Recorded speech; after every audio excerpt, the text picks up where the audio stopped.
Hey, you should be live. Alright. We on? We up? We chilling here at RPG Limit Break?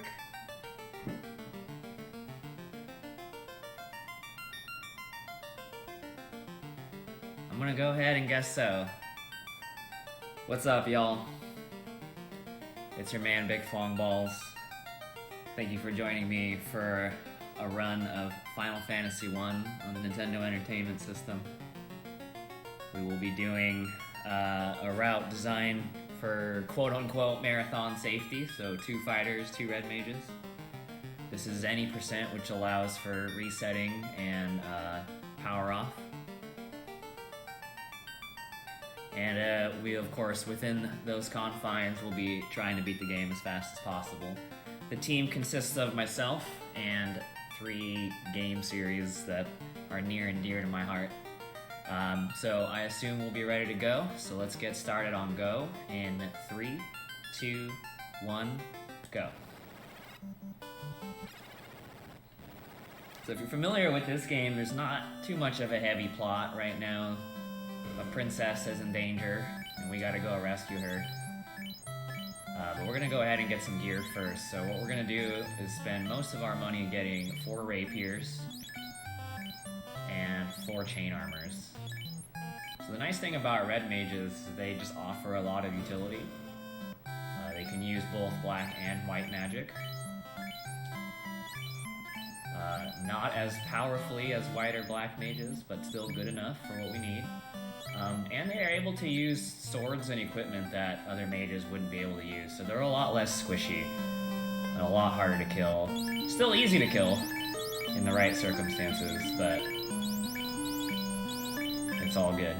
I'm sure everything will go swimmingly because I'm typically known for my good luck. So if you're not aware, this game is about 1,000% step routed.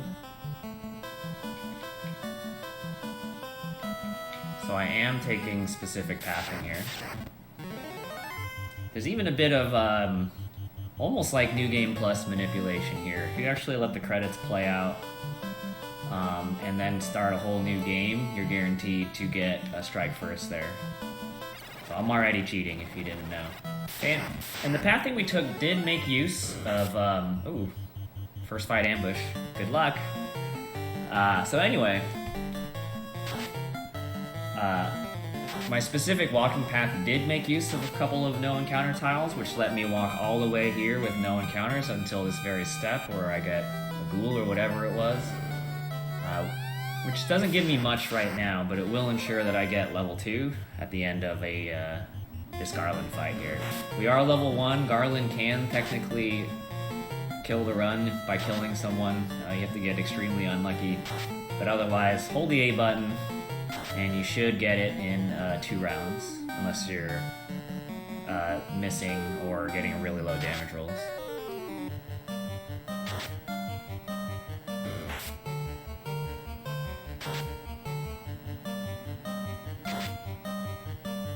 Yeah, there's no RNG manip. Encounter manip, yes, but definitely no battle manip. This is not the solo fighter, hold the B button, and do 1 billion damage sort of thing. Okay, so we will hit level 2 here. We killed Garland. He's a bad guy of some sort. I'm sure he's got lore somewhere. And we saved the princess. So we will warp all the way back to the castle, where in this version of the game, it is actually explicit that you talk to both the king and the princess before you leave. In other versions, they won't let you leave without you getting everything that you need. But here, you can definitely own yourself, which is fun. So we're level 2 now, and one of the things that we have is just a little bit more money. So we're gonna waltz back into town. You also don't get a free heal, so we got that going for us. So that's okay. We'll make do. And we're gonna buy the cure spell for our red mages.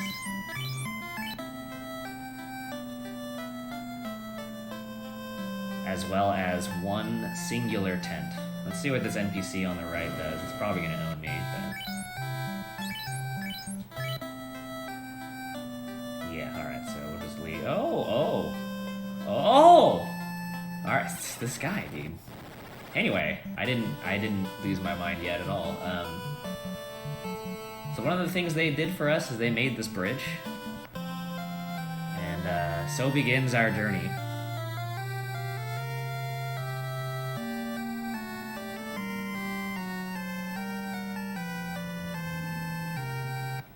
Psych. And I'm gonna use a tent right here. It will be a nice heal, but actually it's gonna set up my first encounter skip. I'll get into a bit more detail about it when we have the time, but like I mentioned before, this game makes heavy use of encounter manipulation and controlling what encounters I get for essentially twofold reasons. In one hand, Step Route lets me do exactly what I did, where it's faster for me to just take the encounter, reset, and then start walking again. But in other situations, you make use of heavy encounter manipulation because there are a lot of encounters out here in this game where you will just get destroyed. Worst case scenario, and best case scenario, it just eats up a bunch of time. You may as well just reset and keep walking.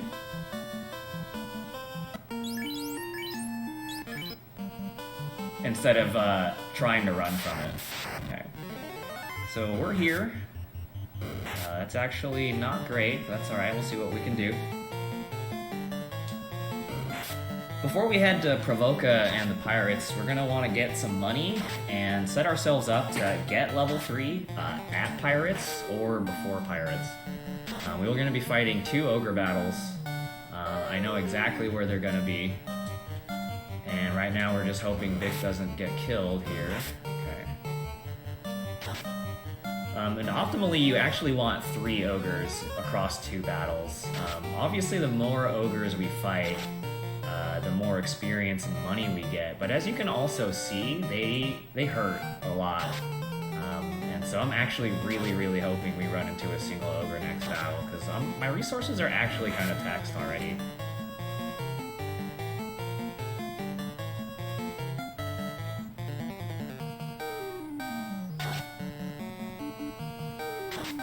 It's a very old school game. There is no MP, and so I actually have limited uses of spells. And at the lowest level that I'm at right now, I only get 2 uses of the cure spell per mage, and I've used 3 cure spells already. So you can imagine how brutal fighting 2 more ogres may be. So hopefully we get 1, but you know. Yeah, that's pretty scary.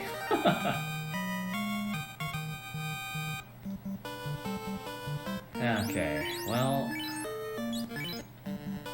it is what it is. So we're just gonna wing it. I have no more heals. It is quite possible a mage could get sniped and then I will be very sad. But other than that, what's the worst that could happen?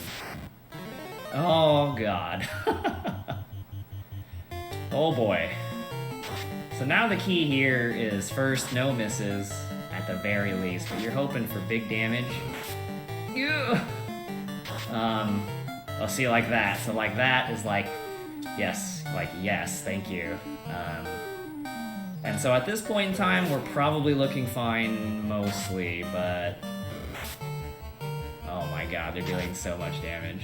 So you can imagine why marathon safe is like mostly a true statement, but it's also kind of air quotey because even with this game, there's really only so much you can do. But I'm sure it'll be fine. We got through that first, oh god. We got through that first ogre really fast, so that's nice, but please stop hitting FF, dude. And so, since it's related, positioning does matter in this game. Slot number 1, that top slot, where Castler is right now, but usually Vic is there, has got a 50% chance of getting targeted. Second slot, 25%, and then slots 3 and 4.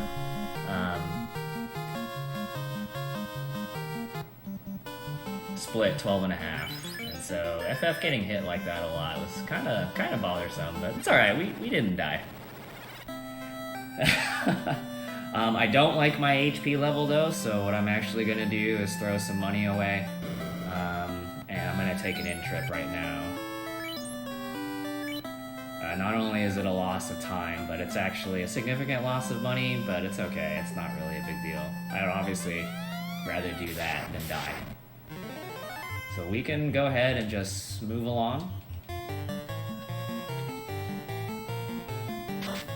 I don't actually know what this guy's name is. Is it Bick or Bike? I don't like that he shares my name, so we're just gonna take him out. Take his boys out. My boys are better than his boys. He just has more boys, but it's quality, not quantity. Alright?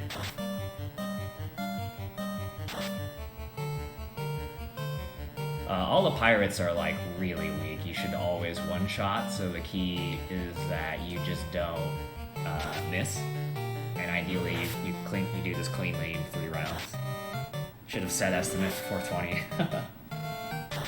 I actually have plans tonight, so hopefully this doesn't take too long.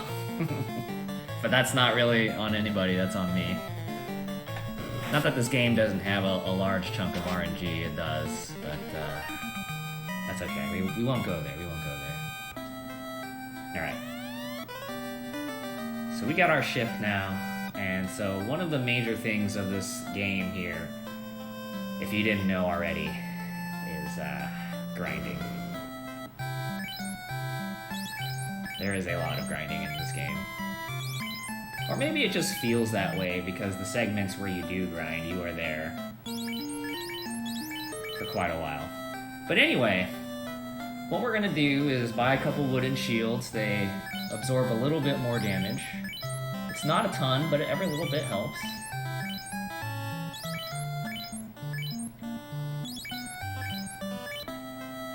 We're gonna buy 4 tents. And then we're gonna buy the ice spell. So one of the things you can do when you fight 4 ogres in the beginning is you actually have enough money to buy the ice spell for both your mages. But because I had to take that extra in trip for safety, I will not be able to do that. Which is fine, this is basically like normal circumstances. Normally you would only buy 1 ice spell anyway. And then, yeah. Now we're PG-13, we're grinding, we're not bumping and grinding. Okay. So what we're gonna do is get ourselves set up for the first leg of the grind. And I'll get into more detail about what's going on here. In the meantime, just recognize what I'm doing as I'm trying to blow through some encounters.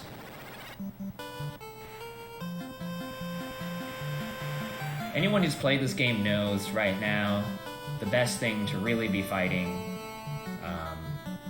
are ogres, right? And so that's the plan. I plan on fighting as many ogres as possible, and we're gonna be here fighting ogres till roughly about probably 35, 36 minutes into the run, somewhere around there.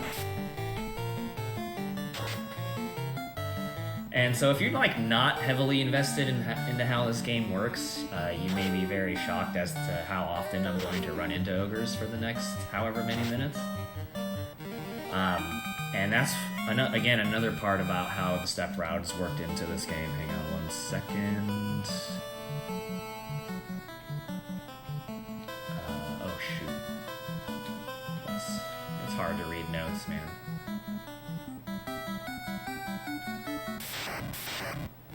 Okay.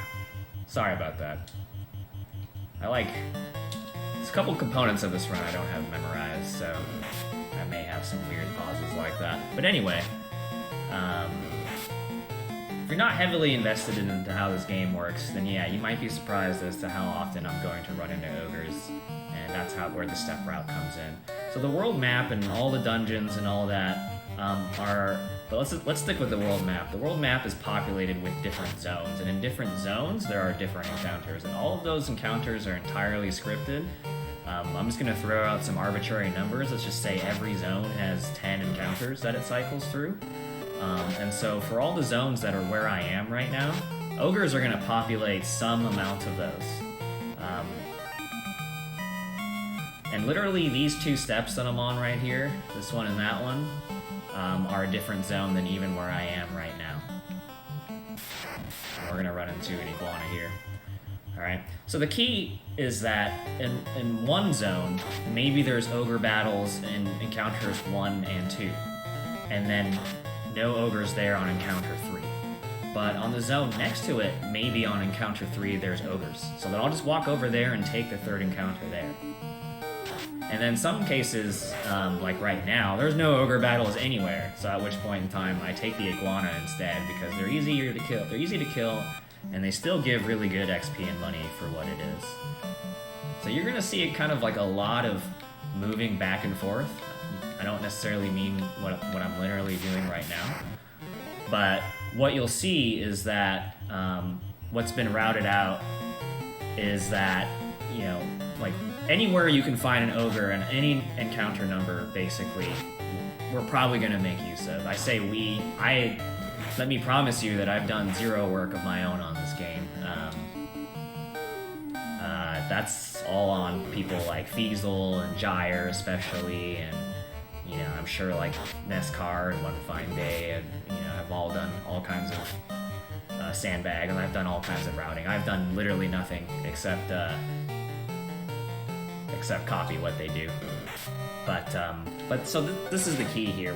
Our goal was to hit level 6 before we walk off to the Marsh Cave, as you may know that the Marsh Cave can be pretty brutal, and so we're gonna want some levels and we're gonna want some money. And we are going to be here a long, long time. So get cozy. Like I said, we probably won't wrap up this grind until like 36 minutes into the run.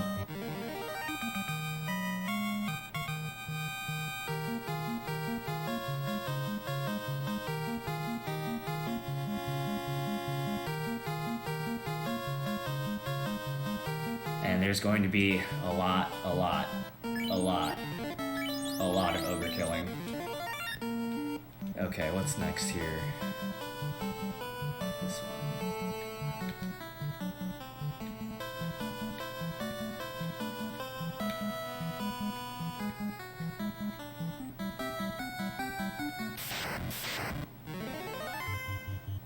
As far as what the encounters can be, for the most part, they're just going to be regular ogres. There's a 50-50 chance that it's one ogre or 2 ogres. And obviously we want as many doubles as possible. I think we've had like 2 doubles and 3 singles, something like that, which is fine. It just is what it is. It just means you gotta fight more. It's really not a big deal.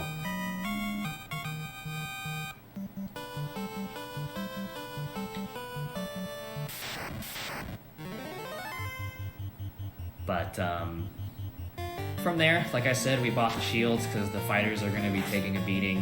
They will absorb, I think, 1 or 2 points of damage. Every little bit counts.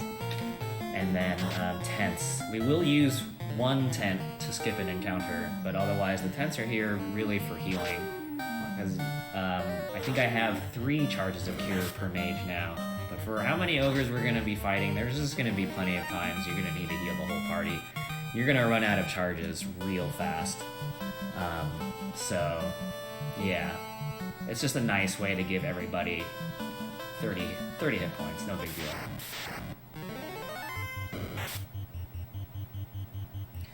And so, once again, where these iguana fights are, no matter what zone I could possibly walk in for this encounter number, there's just no way, there's no ogre battles, so you take something.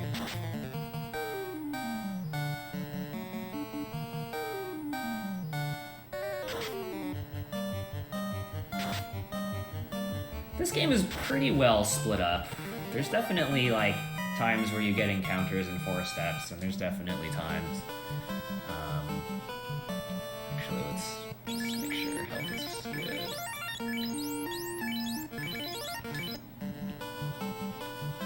There's definitely times you can walk a long stretch, so I don't think it's particularly terrible in this game, but as far as what's going to happen to you, who's getting targeted, how much damage you're going to take, if you're getting crit, if you're critting, you know, if you're going to run into 1 ogre versus 2 ogres, if you're going to run into 5 ghouls and 4 ghasts, or 2 of each, you know, like, there's plenty of RNG there. But as far as this speedrun is concerned, I'm gonna know where every battle is. So you'll just kind of see on your own, like, sometimes encounters are kind of close together and sometimes they're really far apart. But it's not gonna be a surprise to me. So we've actually come to the end of the road. There's no more ogres where we are, although that'll change later. Plus we gained a level, we need more spell charges, and we have the ice spell for our other mage as well. So we're gonna make a return trip, buy a couple of short swords, and for our fighters specifically, and the ice spell for our other mage. And then we're gonna go to the inn once more so that we can recharge everything. And then you're gonna see some interesting stuff here if you've never seen this run before. So I'm gonna go to the inn and actually power off the game. And then I'm gonna do some things. I'm gonna blow that encounter there. And then I'll tell you why I'm doing this in a little bit. I'm gonna blow an encounter out here. And then I'm gonna blow another encounter out here. And then I'm gonna walk all the way back to where we were, and we're gonna start fighting ogres again. Cool. So if we go back to this idea that there's an encounter list of however many encounters long, then what you'll come to see is that if I get into encounter 1, and then I reset the game and reload the game, I will start right back where I saved, but the game will still have acknowledged that I took encounter 1, so it'll actually move over to encounter 2. And so the big thing here for these zones is that there are no ogres, at least within reach, in the first 3 encounters. So ultimately what you do is you just get rid of them. So I just took them and I reset, and finally when I was ready to have encounter 4, I walked all the way over here to take it, because that's where an ogre was going to be. Because again, even though I'm resetting the game once the encounter hits, I obviously didn't fight the encounter. The game still recognizes that I had the encounter and will progress through the encounter list. Now the reason why I did a hard power off when I went to the inn is because resetting or powering off the system completely clears everything, and it'll start you over at the beginning of the encounter list. So you'll see a combination of doing both of these things throughout the run, especially before you start a dungeon. There will be times you start a dungeon by powering off the game and then walking in. And there will be times where you blow through 9 encounters before you even step into the dungeon. Because everything is routed. Everything is routed to minimize the number of encounters you're going to get, but mostly, typically, to really make sure you don't run into encounters that are going to kill you. Because they're kind of, in some ways, no safeties in this game. This game's kind of effed up in a lot of ways. There are some bad enemies out there. And this is a speed run. Your level's never going to be particularly high. And so, if you can help it to skip things, then that's what you're going to do.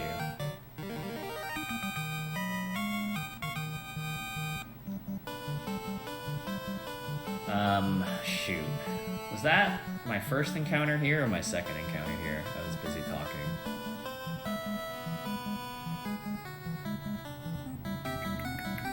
Oh well. We'll figure it out. What's the worst that could happen?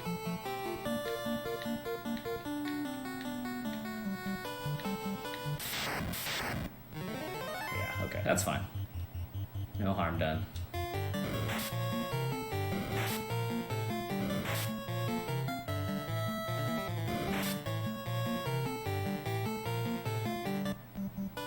So technically I should have stayed over there for one encounter before coming here. But it's all good.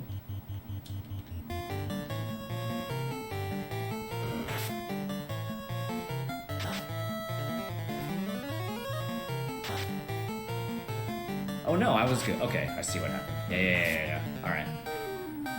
I lost track of where I was in my notes, but I've had this happen plenty of times before. It's really not an issue.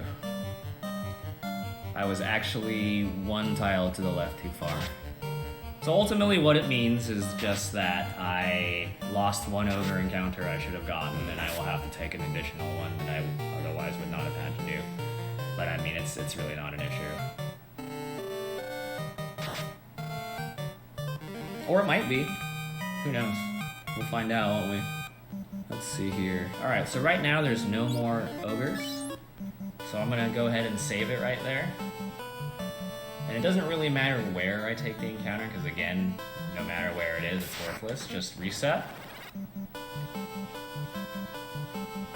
And even though I'm back in the same spot that I was, the game still registers that I took an encounter, and it will progress through the list. And next on the list right here are ogres.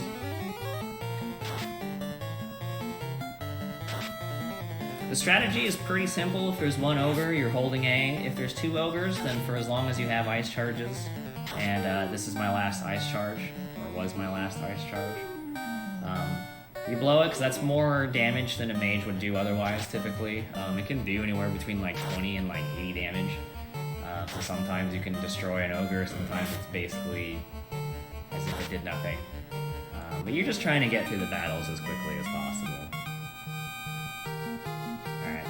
And this is the big money right here. So actually perfect timing to lose all of my ice charges, because level 5 is the big money. The way...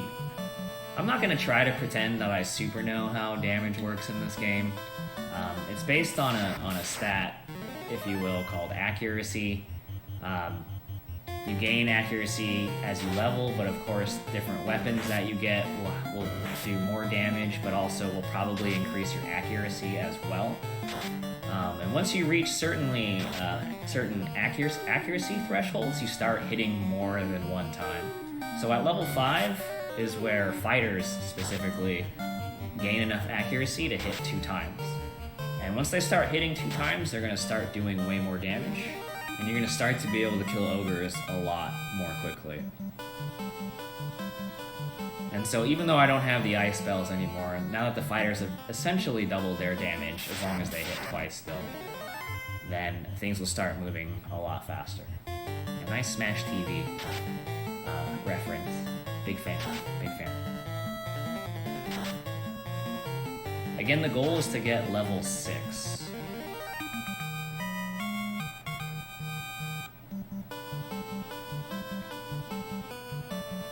Which we will not hit here, but we will eventually be hitting it. Give me the doubles. Let's go.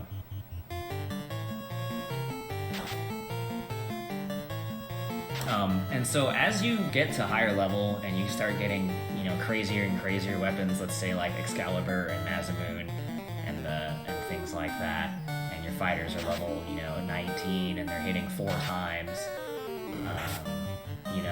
You could crit all 4 of those times and do 1 billion damage. You crit 1 of those times and, none of those times. You could hit 2 times instead of 4 times. It's just one of those things where you can see the same character do like 2 damage to a boss, and then that same character can then do, 400 depending on how many hits and crits they got. You'll see me rarely split damage at this point in time when it comes to ogres, but like a fighter could crit and kill an ogre by himself, it's just one of those things.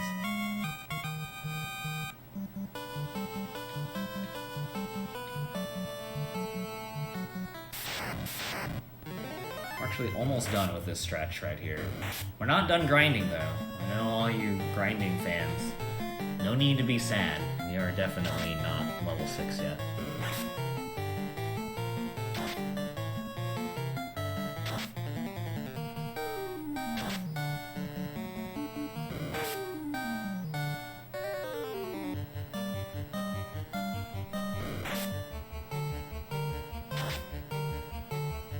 Just catching up on chat a little bit. Yeah. So there is a randomizer of this game. A lot of wild things can happen. That's their own jam, though. You reap what you sow.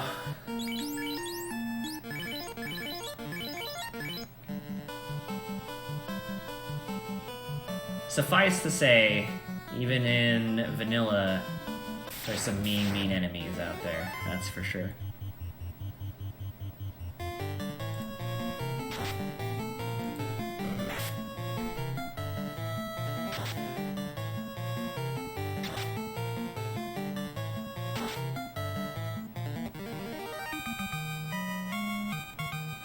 So for this stretch, there's actually just one more. It's this one right here. Then we'll be making another trip to town, then we'll be heading to Elfland.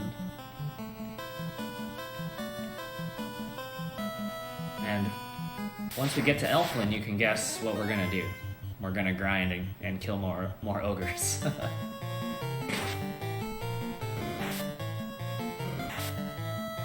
Alright, so we had a bit of a rough start. Quad ogres in the very beginning is rough, and things were looking pretty dicey, but I would say since then, we've mellowed out pretty nicely. You know, yeah, unfortunate that I lost track of where I was in the encounter string, but it's fine. We've definitely gotten more than enough doubles that I'm not too worried about it. What does suck is that I'm pretty sure the encounter I did miss was a Groger encounter. So that is actually a fair chunk of money and XP gone, but I mean, where am I going? I need to go to the item shop. But it is what it is. We'll make it up. So now we're gonna do the big item purchase. How many tents did I use? 2? We're gonna buy 5.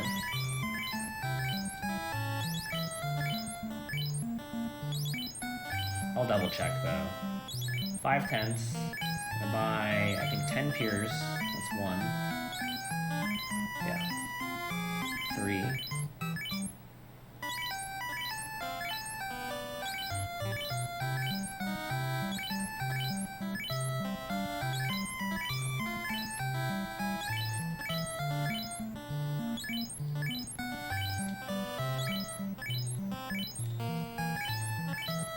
So I know we got some grinding fans in there.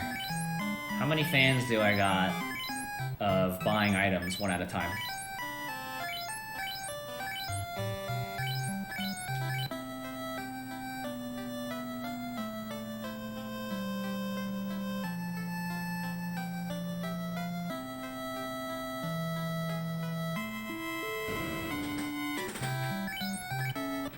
Okay.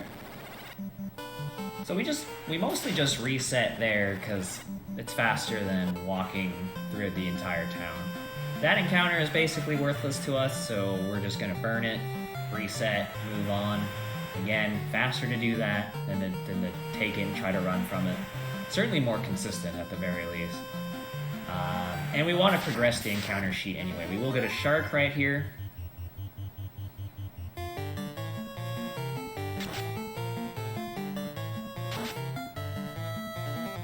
Sharks have pretty high evasion, but if you can get a 1-round kill, which we totally didn't, it's really just a fast way to get 66 gold and experience.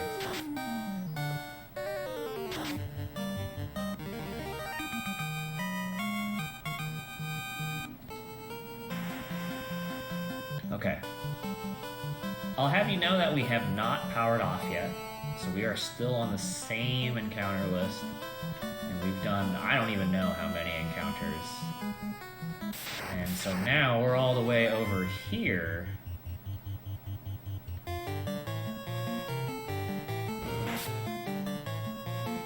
And as it turns out, in the 2 zones that I'm about to jump across, there are a lot of ogre encounters in a row, including this Groger one. Groger ones can be pretty rough. Grogers have really high defense, seemingly really high offense. They're worth it. And getting 2 crits on them is definitely super helpful. Which is why I was a little sad I messed up on the exact encounter that I did, because I actually lost this exact encounter. That's alright. I mean, I think the rest of our grind was good enough that there shouldn't be a problem. I could be wrong. We'll find out. But yeah, that was a nice, fast Groger encounter And we're literally just gonna hop over here into a different zone. And on whatever encounter this is, you know, encounter 13 or some crap, there's gonna be some ogres. Or an ogre.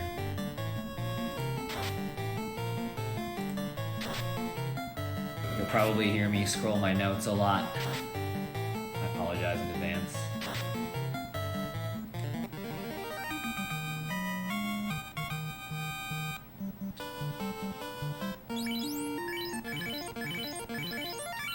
I know that a more powerful person would memorize everything, but I would say the ogre grind is like the one thing that I have like the hardest time with, just because it's like there's so many encounters like all in the same area.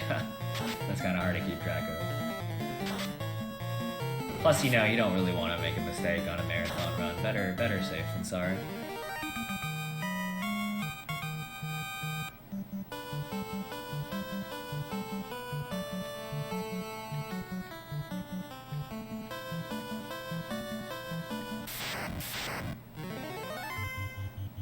Unacceptable.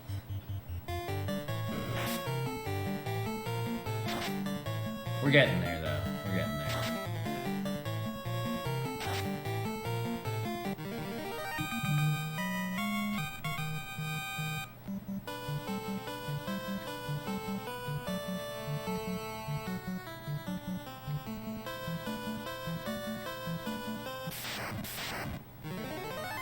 Okay.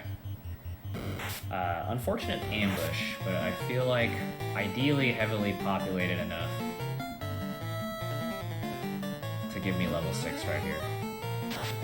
Level 6 does two things. Obviously our HP levels will be nice, but the biggest thing will be 2 spell charges for level 3 spells.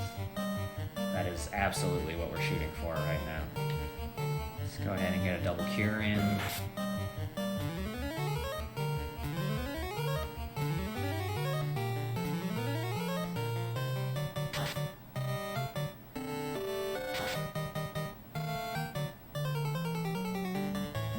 Baby's trying to sleep. Mine too. Sometimes you gotta go fast. Alright, perfect. So I assume we're at like 37 right now.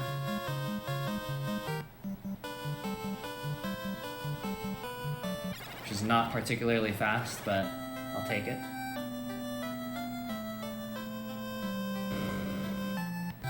And we're going to use all that newfound money to buy Lit 2 for both mages. Don't you do it, elf. You did it! Get out. Get out.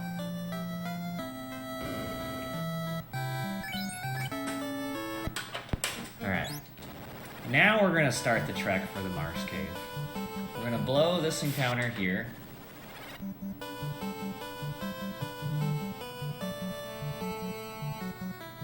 Oh god.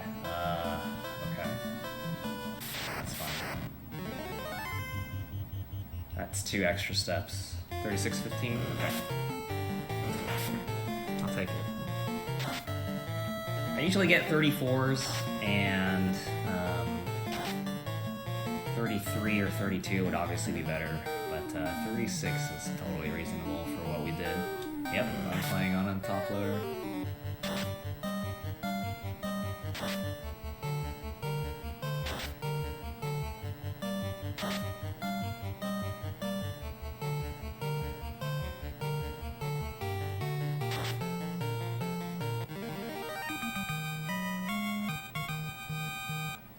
Yeah, Marsh Cave is not an easy first dungeon at all, and so you can imagine why tons and tons of prep went into this. So I'm going to get into an encounter early, and hopefully we don't take too much damage.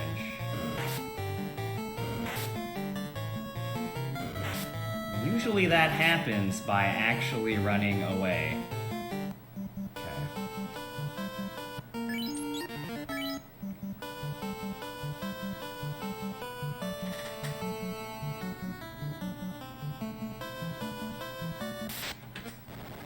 So I was actually off step route. It's fine because you actually blow 2 encounters there. And so what I had done was just taken the encounter and then got to the correct tile and then just did it there. So you can kind of start to see even at its most tame, I still got into an encounter. I had to sit through I still had to sit through the start, the intro. I had to sit through all of their attacks. On all of my run tries, I took extra damage that I may or may not have had to heal. And had I not made the mistake, right, none of that would have happened. And so, even in the most seemingly harmless scenarios, by step routing and skipping encounters, you save time.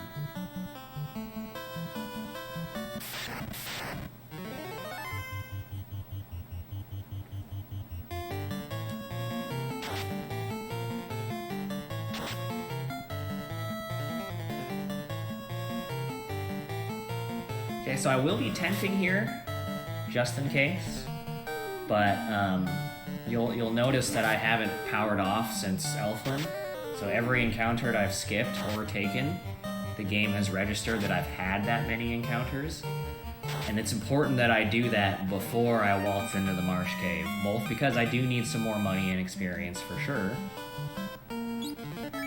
but it's also to explicitly set up what encounters I get in the Marsh Cave. We won't be spending too much time in here. We're going to be taking a very direct route. But this place is nasty. It just is. Lots of things can poison you. Mucks specifically do lots of damage.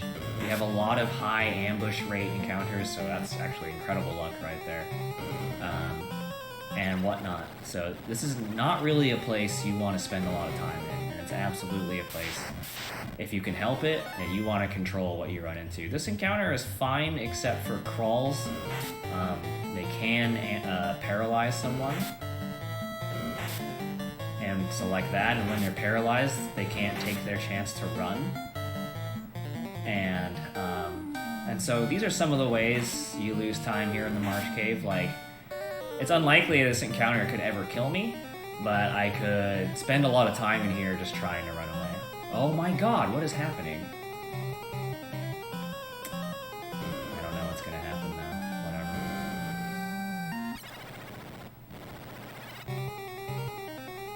That's my D-pad for you. We'll see if being 2 steps off matters too much or not. It probably doesn't, but there's nothing I can do about it now. We can erase that mistake later. But anyway.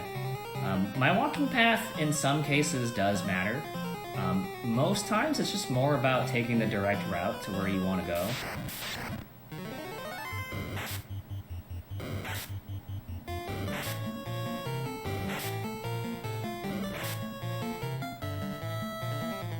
And so it's about taking a specific number of steps. That's why my D-pad going crazy and me walking to the right and having to walk back is a big deal. Because that's 2 more steps that I should have taken, and so everything's different a little bit. Hello, thank you. Wait. Okay, yeah. But there's other situations that are important too. So, like right here, this whole bottom row of the room are actually no encounter tiles, as well as this tile here in front of any door. So you'll typically see me take advantage of that as well.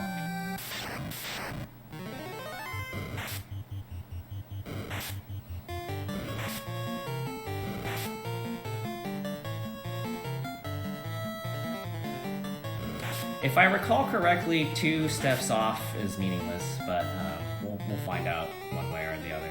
Okay. So let's go ahead and get set up. We have iron armor. Definitely want that. It's a huge defense upgrade. We want to heal everybody to full. It might seem ridiculous that I healed up like 2 or 3 hit points, but there's a trap tile here with wizards. It is a massive run killer for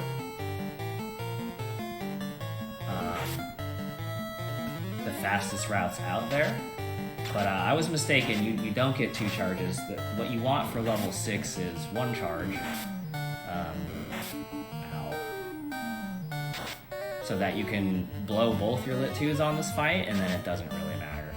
Because they will die to 2 lit 2s, period. And then suddenly this fight's not very complicated. So even though 4 wizards in some routes are just like, oh, I'm dead, 4 wizards here is actually ideal.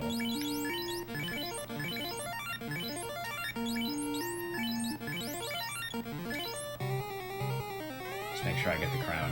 The problem is it's a trap tile, so if I didn't get the crown and walked away, I would have to fight that fight again, at which point I would absolutely die. So this is it's been a pretty rough Marsh Cave. More ambushes than not. I mean, I guess we haven't gotten poisoned a ton, but it hasn't been a particularly great one. That's alright. And now we're just gonna walk back.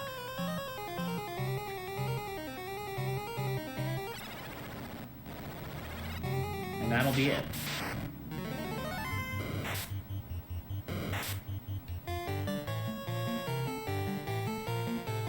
This dungeon's also kind of particularly messed up because some chests share IDs with other ones, so if you get a chest in one room, it's actually like you got a chest in a different room also.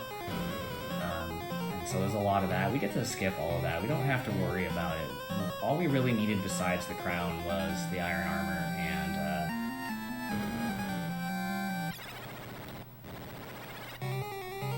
the house, and of course the crown. Shadows have an insanely high ambush rate, so this is not particularly surprising. But like all of those encounters with like the arachnids and stuff, scum, whatnot, they really didn't have to be ambushes, they just were, because that's just how the RNG is sometimes. So this was probably one of the slowest Marsh Caves I've experienced, but it could also be worse. And yeah, no worries. Okay, so our step mistake thankfully was harmless. We're gonna tent right here, because as you can see, there's one encounter waiting for me, and we're actually gonna blow the next encounter as well. And then we will be getting, I believe, 2 ogre encounters on the way to, I forget what the castle is called. It's where Astos is, though.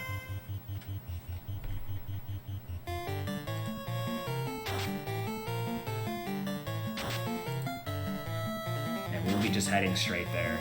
No rest for the wicked.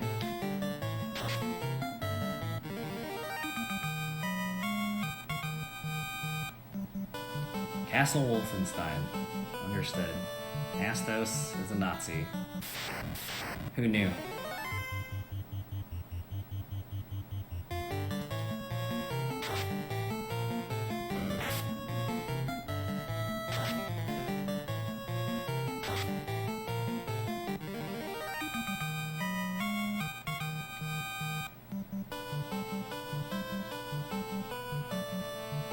So we will be taking a rest, but we will not be able to recharge our spell slots. So therein lies the trade-off in this route.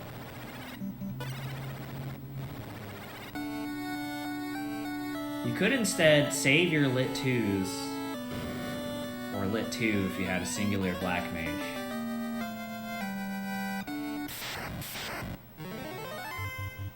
Which would kill Astos way the heck faster, but then suddenly, if you don't have the lit 2s for the wizards, then that fight becomes infinitely more dangerous. Astos really isn't dangerous, so instead we use ice spells instead. Physical damage attacks are not going to do much to him, but magic still does, and so even though it's going to be slower to use 3 rounds of ice, this is just it's just the trade-off to make sure wizard fights are always winnable. It's just to make sure that this fight goes really slow instead. There is a good chance that Astos uses rub. You're actually banking on that, because our experience thresholds are actually typically related to mages. And honestly, the fastest way to get your mages to level 7 and beyond is for one person to die in this fight. So you actually want a fighter to die, and so that actually worked out very, very nicely. I legitimately would reset and try again if it didn't go down that way. Now, there are definitely other times where I don't want someone to die, but it's all good. And now we're just gonna head on back. And now you'll see me to have it just a nice brisk walk back to town. To save when I know there's an encounter coming. And then take the encounter, reset.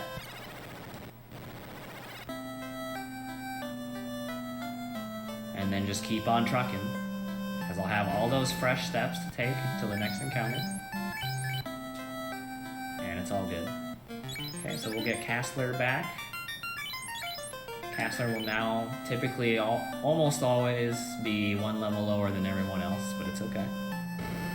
We're gonna buy the Fire 2 spell for both our mages. Very useful spell. And now we're just gonna start progressing through the game. Just kind of like this big item swap that's gonna happen. We're gonna skip this first encounter here, and then head to the boat. Thank you for the good luck. And now that we have...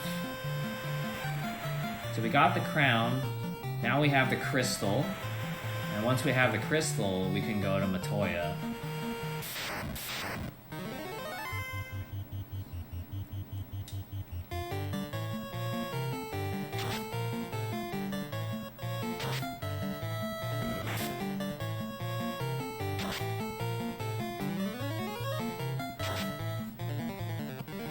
And this is definitely one of those times you could start making decisions.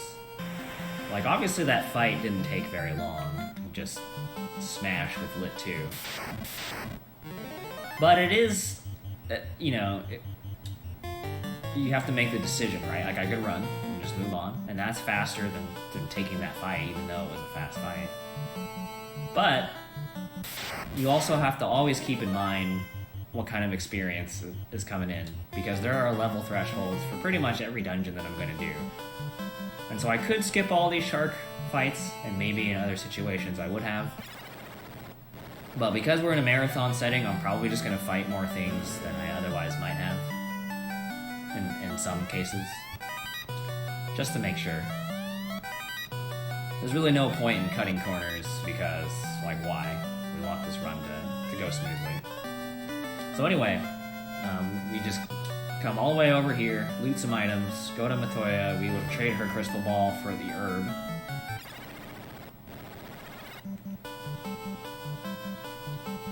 And drop a tent here. Skip the encounter, and then we're going to continue on. So now we're going to head all the way back to Elfland, because their prince has been put to sleep, and the herb can wake him up. And so, like, there's a whole quest chain here where it's like the king is missing its crown, and Matoya is missing her crystal.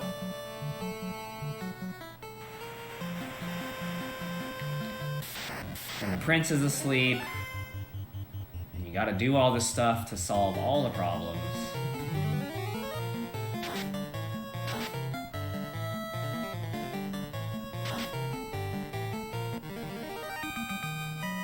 And then you can kind of start going through the meat of the game.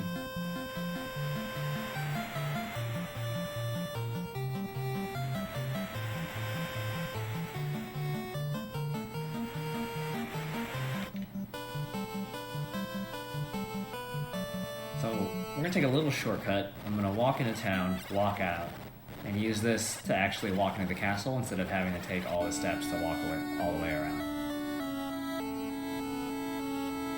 I believe that's actually enough steps to get into an encounter. We'll talk to this dude.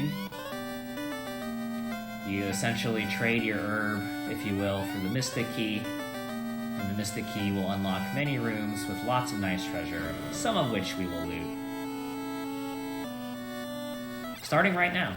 So I will take one step down, one step back up. Hang out on the right, and then get some treasure.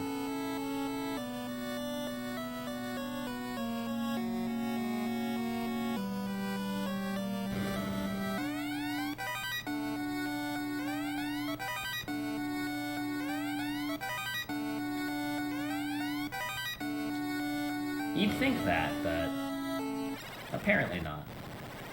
Hey, waltz back into town. And then, let's see here. I think we just go to the inn.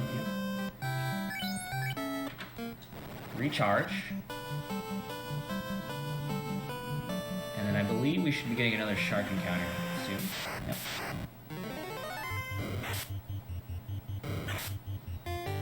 And I would take the encounter anyway, but even if I wasn't, I'm gonna now. I don't like when people ambush me. You're gonna have to die for that. Sorry, not sorry.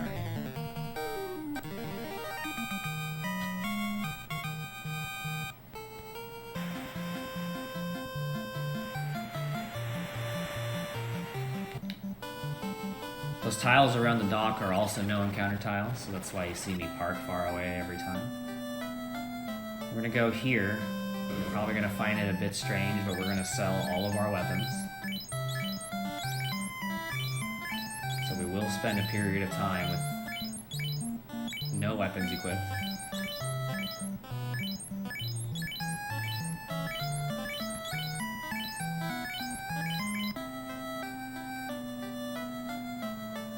And then I got a big round of buying here. That's not where the shop is. Alright, first up, 25 tents, one at a time. That's 2.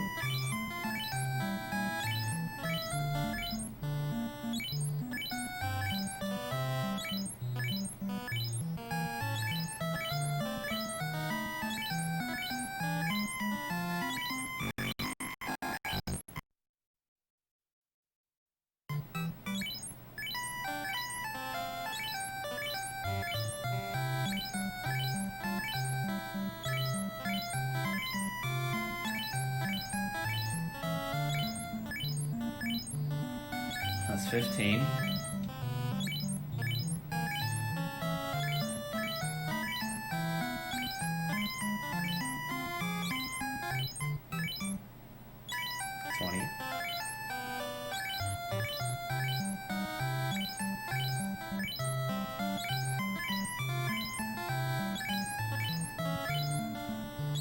And for the most part, we're buying the journey's worth of pures, so 15 right now.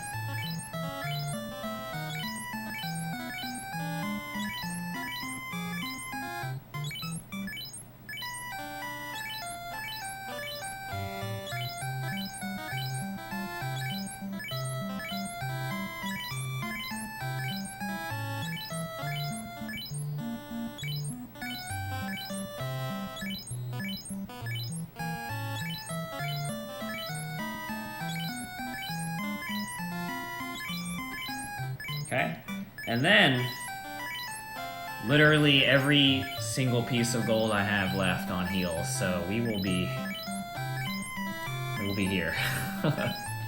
Buying heals one at a time until I run out of money.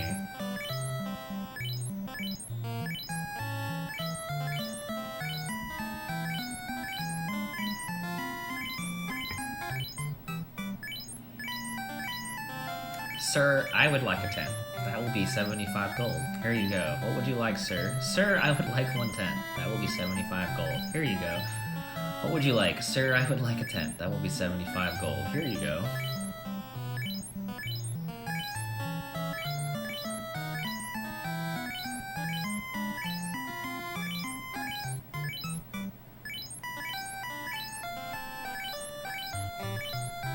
There's really 2 things this run's known for. Killing the same enemy over and over and over again, and buying the same item one at a time over and over and over again. Obviously, there's plenty of other gameplay mechanics that happen throughout, you know, the 3.5 to 4 hours, but, you know, here we are. There's just something so comfy and so charming about either playing this speedrun or watching this speedrun. It's just great. Even though when you're objectively looking at what the speedrun encompasses, you're like, I don't know about all this, but there's just something about it, man. It's just a wonderful run. I love it.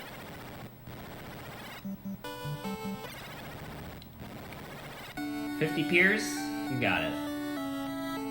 Come meet me out in the front in like 12 minutes. Alright, so we're gonna raid more items with our newfound Mystic Key.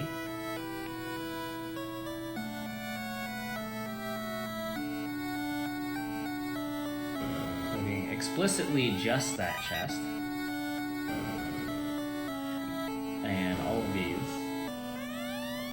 So we get our second iron armor, we have a silver knife, iron shield, and our next quest item, TNT, dynamite.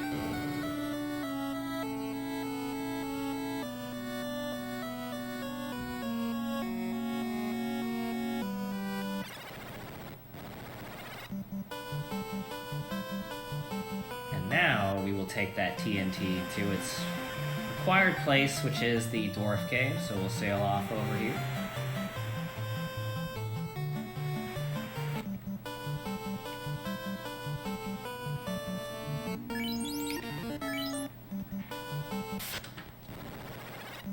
Blow through that encounter, and one more as well, which will now allow me to walk all the way to the Dwarf Cave.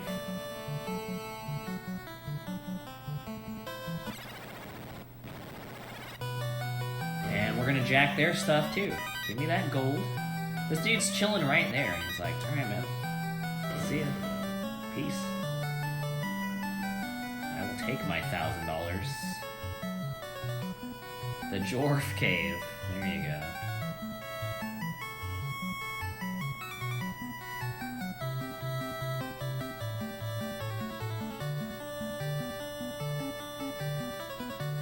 This guy's just been needing TNT to continue whatever it is that he's doing, and then we'll go ahead and raid this room as well. No one's here to watch anymore. We're keeping him busy so that we can steal their cabin, their iron helmet,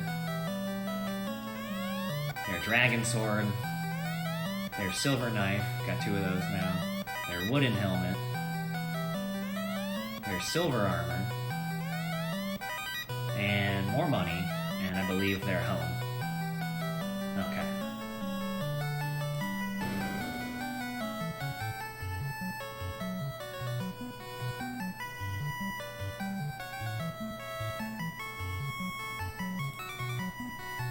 So ultimately what the TNT does is it blows a canal and it allows you access to the rest of the world for the most part with your bow. Doesn't mean you can land, but you can have access to the rest of the world.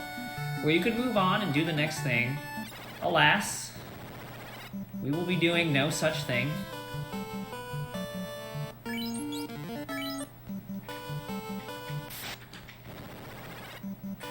Because we actually have more grinding to do. Level 7's kind of nice, but we actually...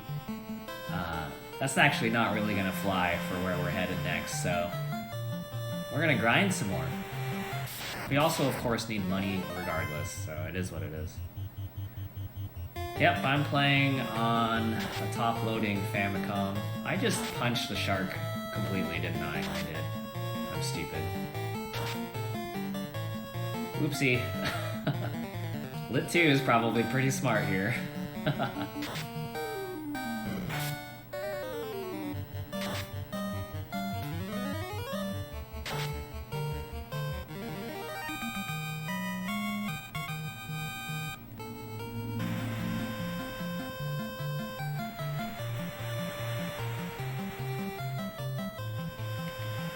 Okay, 10 here. Blow an encounter. I actually took 2 extra steps on accident, but what are you gonna do? And then head back into town. So what are we doing here? Anything? Alright. We're gonna buy one of the seemingly best weapons in the game right now. I'm going to sell the dragon sword, which will give me enough money to buy 1 silver sword. When I was a kid, I used to buy silver swords for freaking everybody before I would even touch the Marsh Cave. Alright, power off. You may have noticed I haven't equipped anything.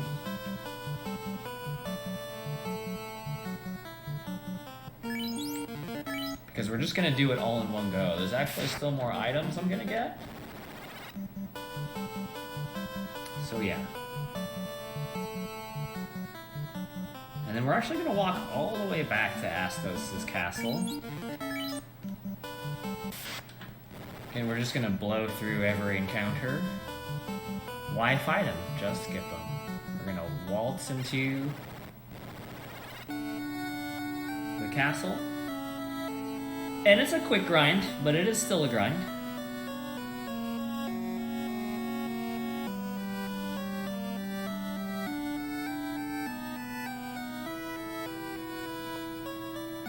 And there are trap tiles in front of the chest, but not to the sides, so I can go ahead and grab everything.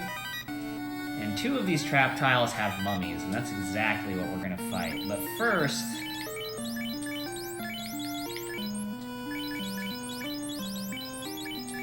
we're gonna equip all of our newfound thingies. Let's see here. Let's get you over there. Let's get you there. You there.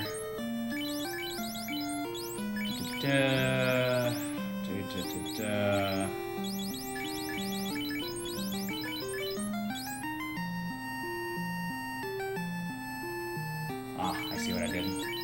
That's okay. It is what it is. I should not have gotten rid of that wood shield, but what are you gonna do? Okay.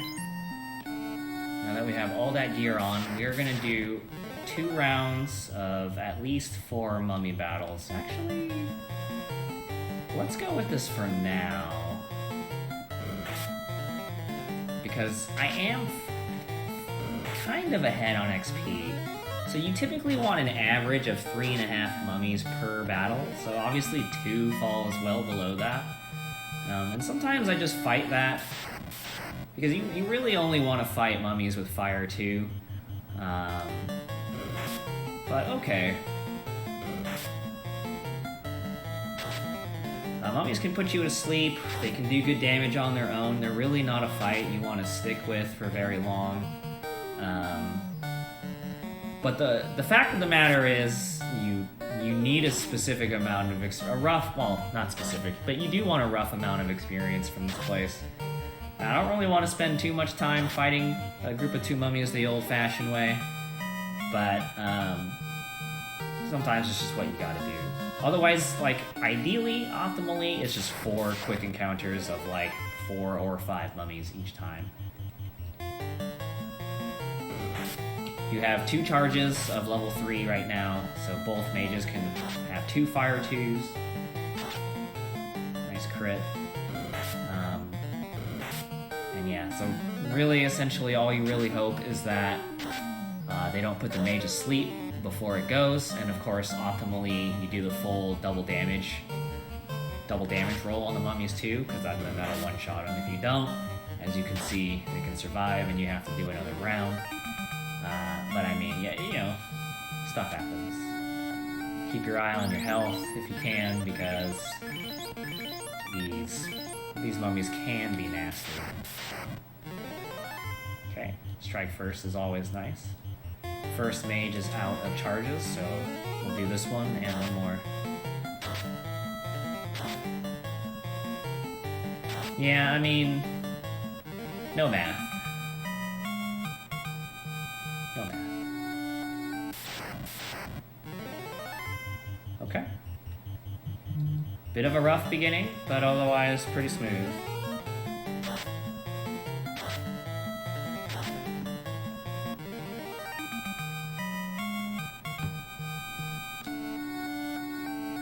Alright, so we're gonna head out. We're not done, but we are out of fire 2 charges, and we are not fighting mummies without them. So what we're gonna do is use a house, and then a tent, power off the game, to reset our encounter string, skip the first encounter of that string, and then we're gonna head back in. So a couple things are happening. First, the house is the only consumable item, field consumable, actually yeah, pretty much the only consumable item that recharges magic slots. The stupid thing about the house in this game is that it saves your game and then recharges your magic. And so if you just reload after that, it'll load your save, but your save happened before the magic recharge happened. So you wouldn't even have your MP back after you reloaded your save. And so you have to use another save item after you use a house to make sure it goes down. And then we're gonna do just one more round of mummies here. Nice 5er, so we should totally be hitting level 8 when this battle is over.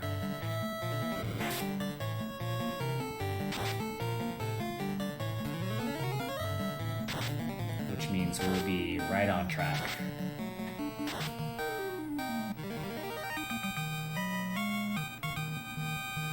Yep. And the reason why mage level threshold is always what you're paying attention to is because spell slots are everything. The more spell slots you have, the more you can do, the faster and safer you can be.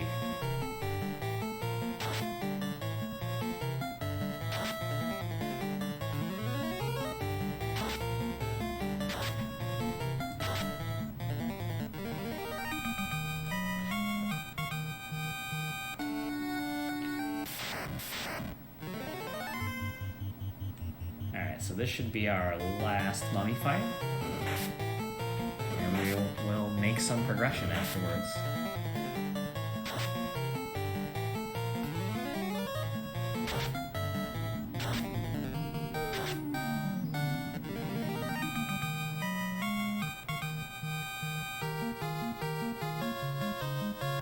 Okay.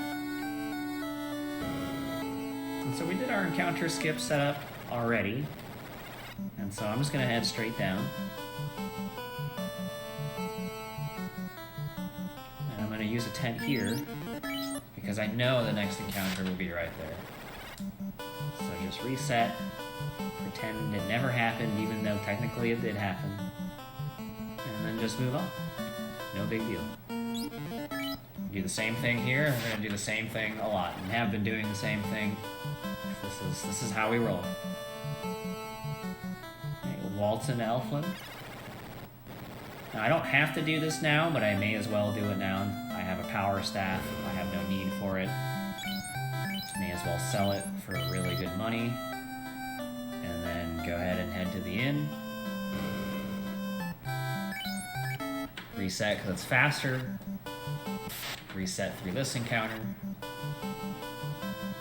Head on the boat. Remember, the dock tiles don't count as encounter tiles either. Go ahead and head off.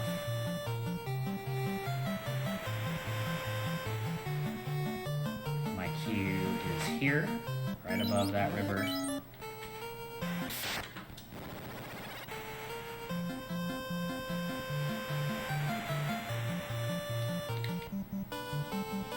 Now we will head to the Earth Cave.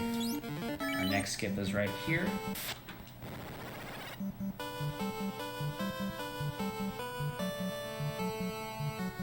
We get a nice long stroll to right here.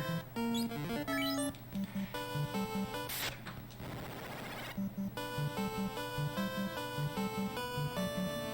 then we're actually going to restart the encounter string right here by powering off. And then we're going to waltz into the Earth Cave for actually the first of 3 times. I'm going to run into the bulls right here. We will definitely fight them. Unfortunate ambush, but it's okay. There actually used to be 3 rounds of mummy grinding back in the day. That has now since been replaced. That 3rd one been replaced by an extra trip to the Earth Cave instead.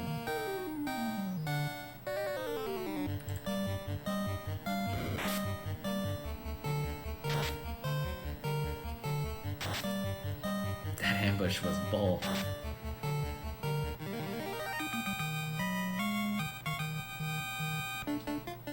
And I'm always little by little trudging towards the next level. I'm not gonna get it all that soon,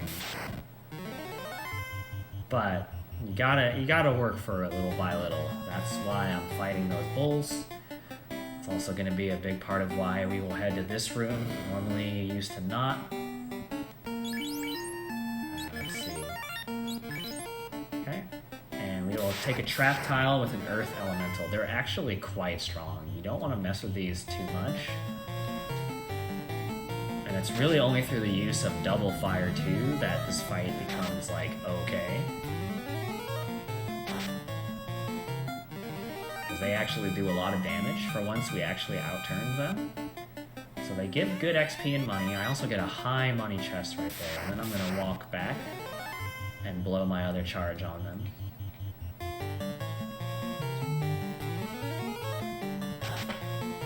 World record.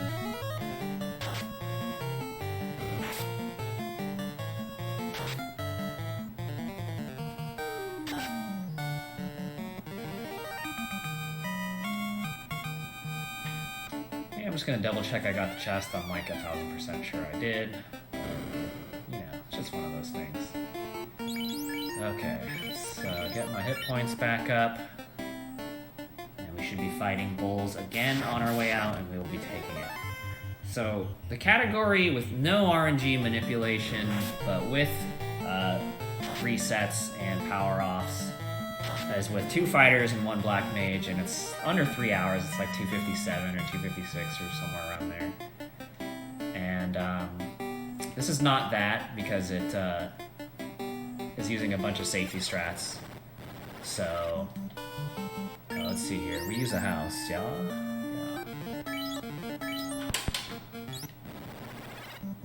So the fastest time I'm aware of using marathon safety strats is 3 hours 27 minutes.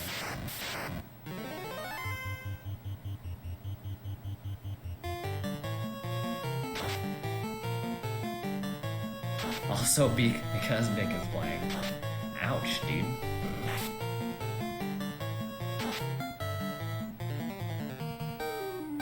Have I gotten so destroyed in my life? The answer, of course, is yes.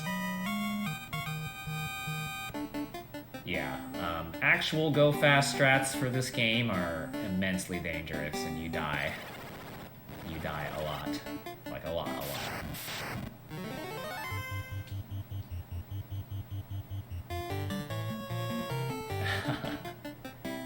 I'll have you know, Pink Pajamas, I have the world's record in multiple games. Okay. I'm gonna flex on the chat a little bit. WR.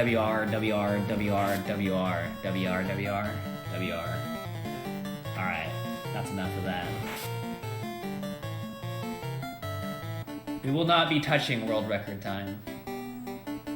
Both for extra safeties and because, well, I am not the greatest person to touch this game, that's for damn sure.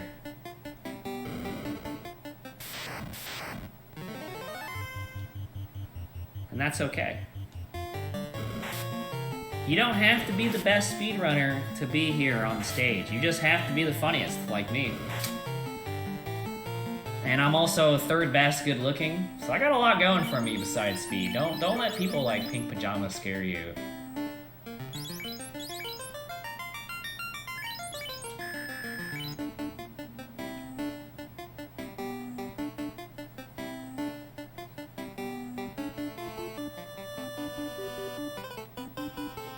Funniest looking. Oh, I got owned again.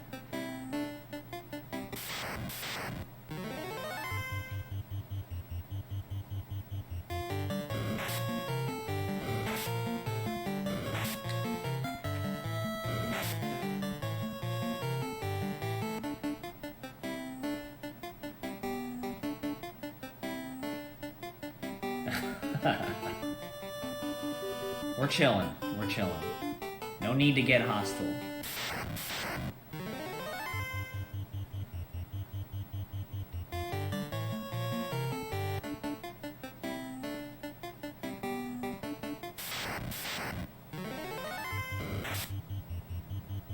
Nice ambush. Ooh, half my party is asleep. That's good. Alright, we woke up.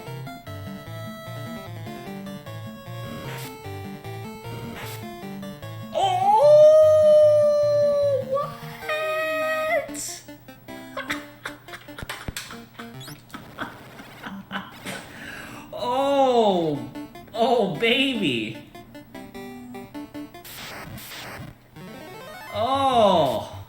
Oh my goodness, dude.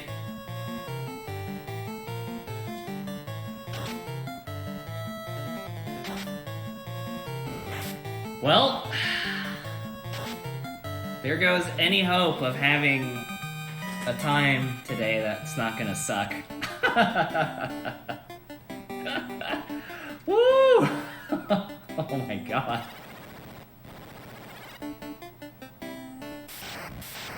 Oh, oh goodness.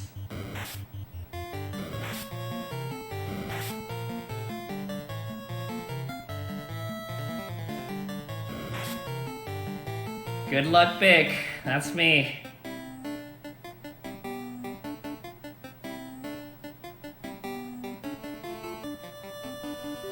It's one of those situations, too, where it's like,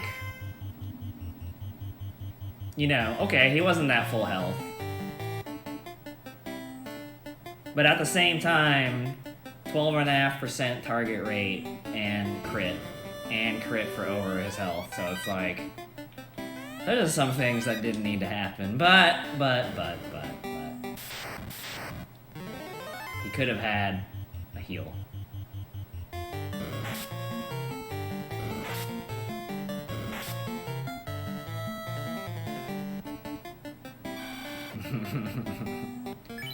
Who's tilted? You tilted? You should work on that.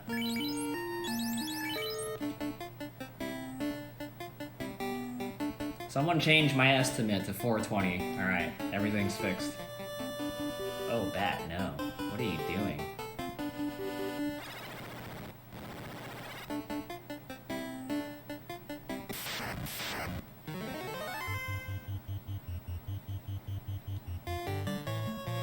I don't think I've had a single clean run in a Questing for Glory marathon, dude. I think they've all blown up somewhere. The consistency is real.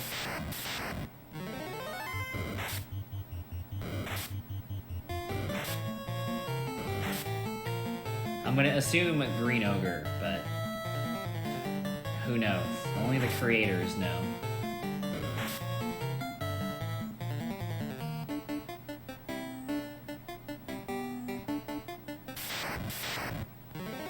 Alright. We're back at the fight that killed me.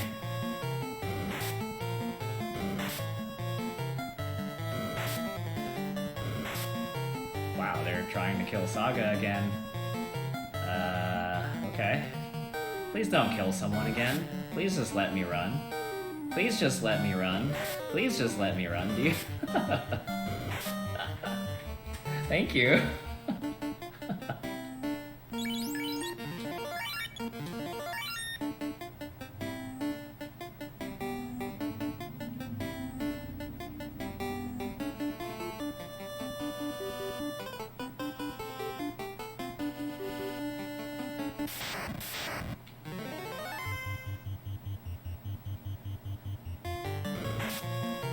Yeah, even when I don't want the estimate to be that, it's gonna be that. That's just how it's gonna be. I am forever consistent. Alright, wow, we actually made it to the boss. Yeesh.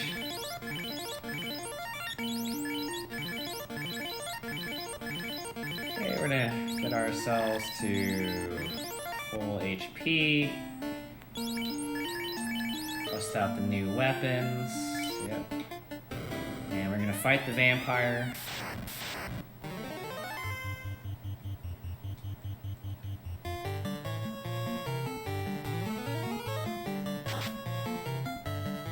And nice one shot. I'm gonna assume 1 hour 20?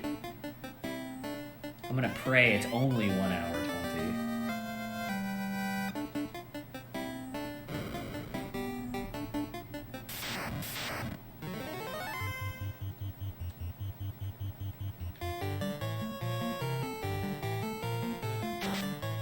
$122, no.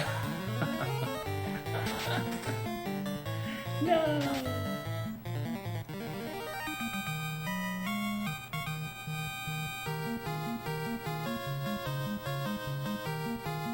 Alright, The good news is experience is looking real nice. That's level 9 already. So we don't need any extra encounters.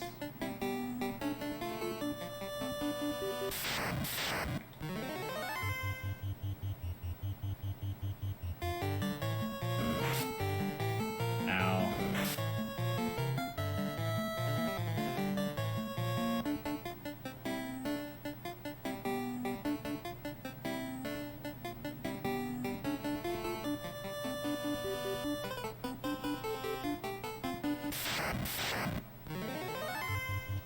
Friggin' bats, man.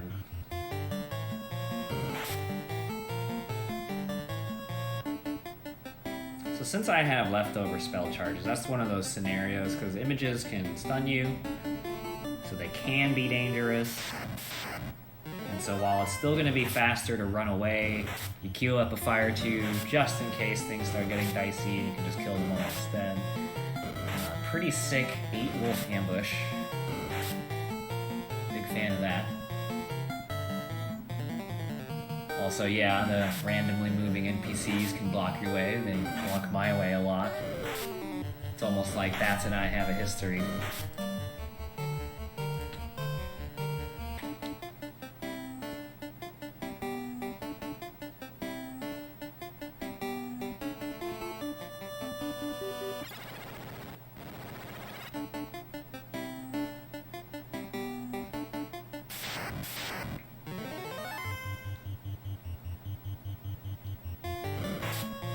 Wirewolf and Gyrewolf. Nailed it. Nailed it.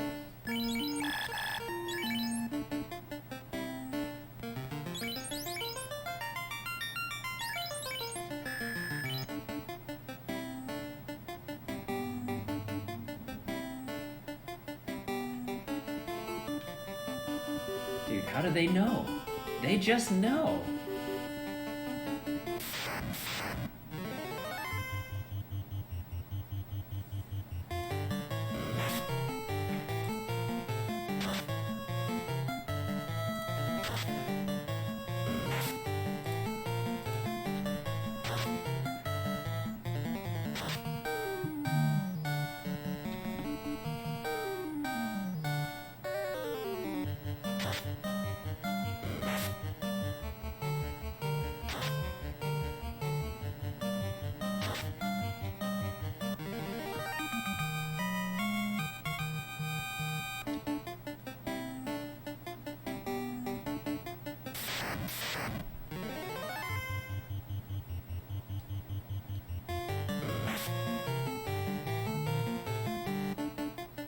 Need to practice some social distancing with me, man.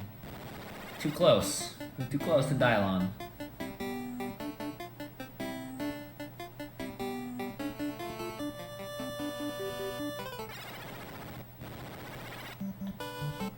Alright.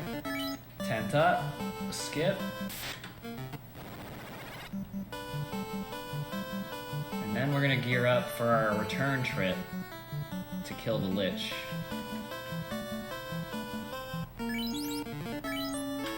Even though we're not actually going to be going there for a while, so what you'll see is that to get an ideal Earth Cave round 2, you have to actually be quite a few encounters into the encounter string.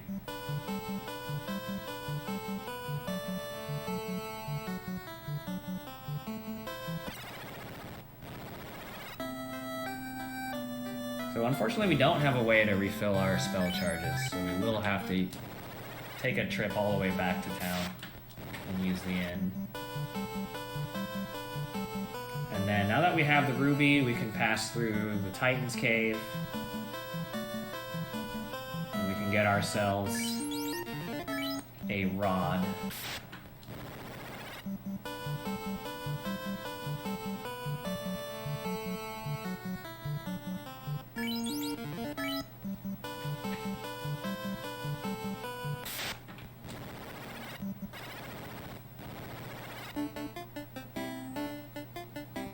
Which, for whatever reason, is what you need to progress through the Earth Cave. Okay, so we use the Vampire's Ruby to get through there. It's Try to literal key item check.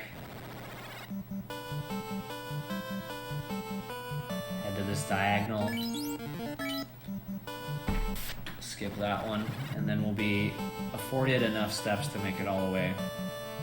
This place in particular has some nasty encounters. You really do not want to mess with them.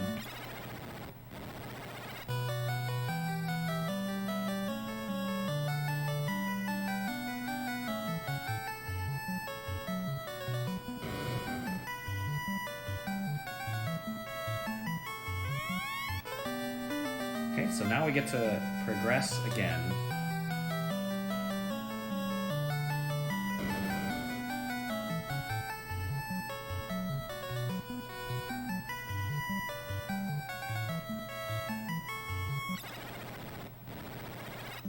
Alright, what's next? This one's next.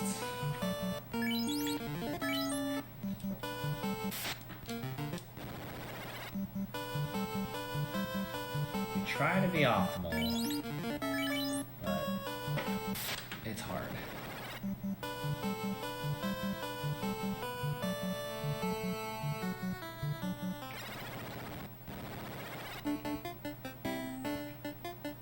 Okay, we will get one encounter here on our way out. Should be right here. No werewolves though, so that means no chance of poison, so that's nice. Instant run anyway, rarely seen. And we're actually going to waltz back to the Earth Cave the old-fashioned way. There are 2 encounters. I was going to say harmless, but, you know, ambushes always change things.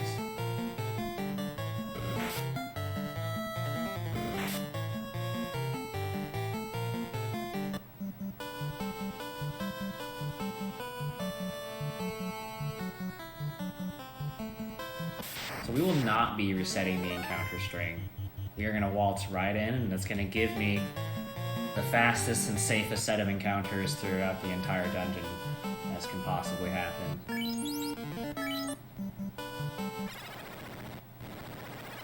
So we're going to save it there, and then it should be right here on the right that I get ogres.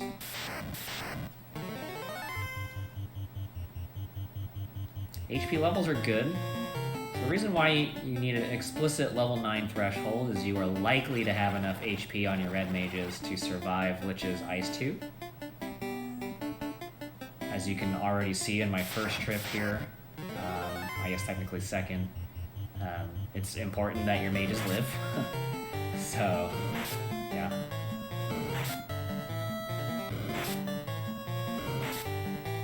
This is one of those unfortunate encounters where it's very costly to not get a fast runaway.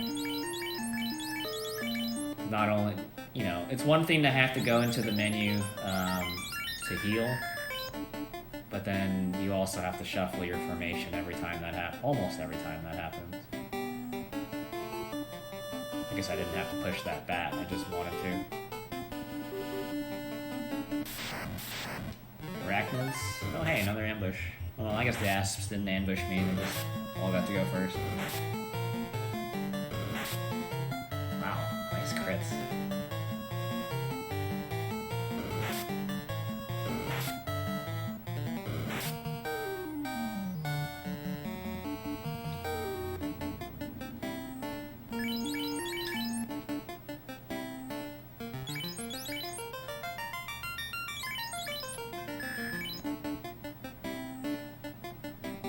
How do they know?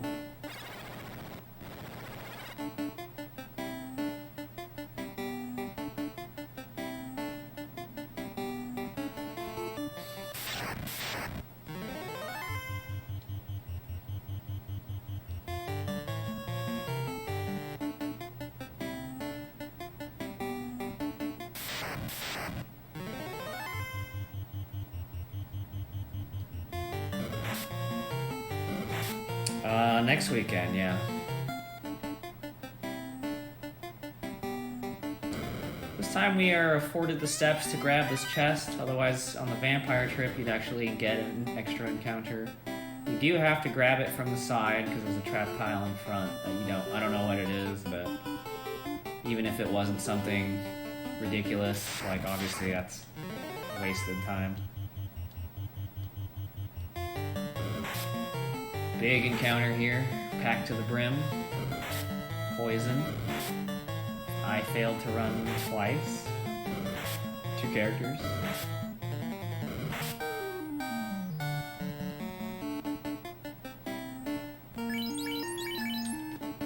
So again, just one of those things. That's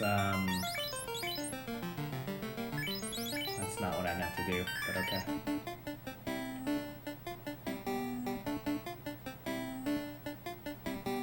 Otherwise, it's a pretty simplistic trip. You run from practically everything. There's really nothing important. You just gotta know the route. And you just slowly but surely try to get to the Lich. There is one little trick that we're about to do right now.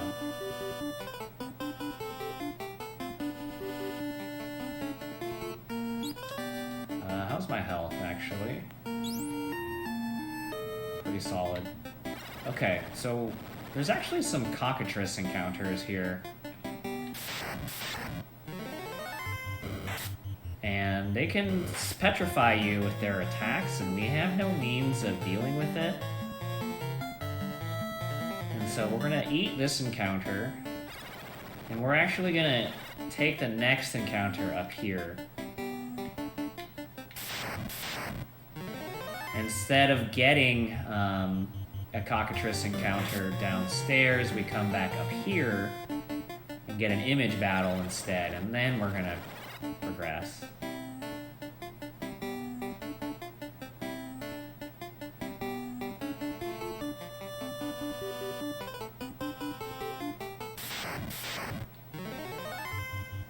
Ooh, 2 giants.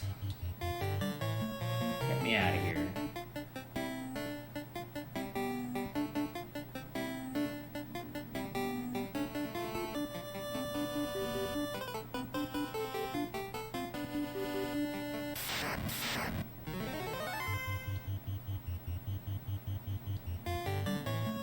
Not pink pajamas.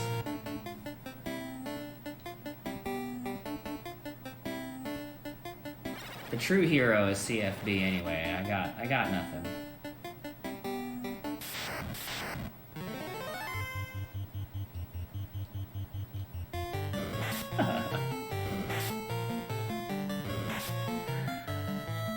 Little Stunsky, no big.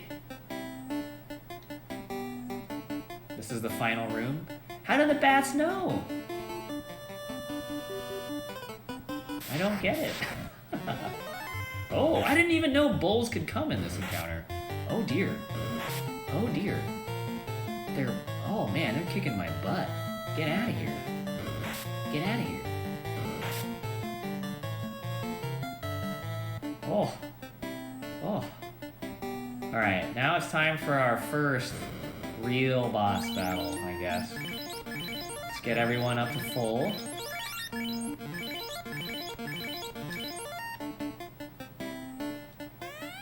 Lich is very likely to ice 2, but we should be fine.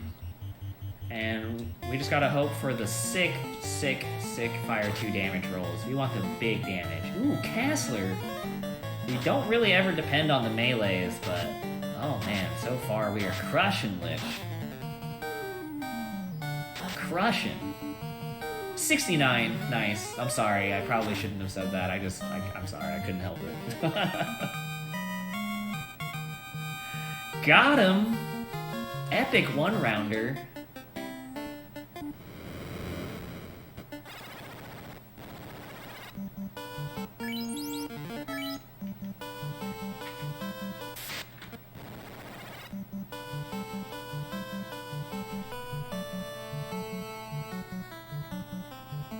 Nice 137 Lich.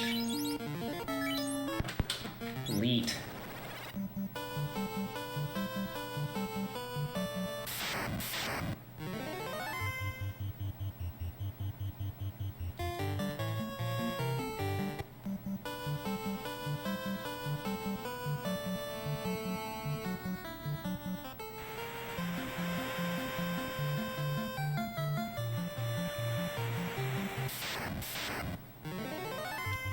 Oh, nice ambush.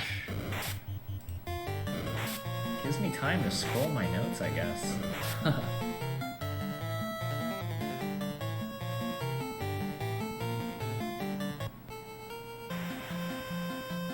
Alright, so now we can move on. We're gonna sail to the town of Crescent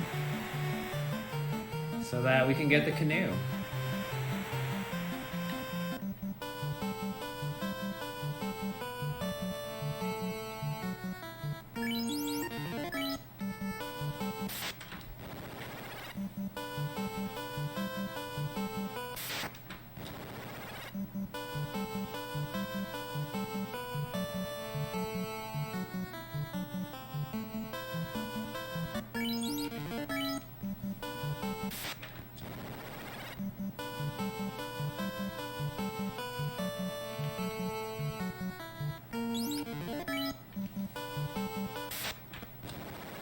We are on track.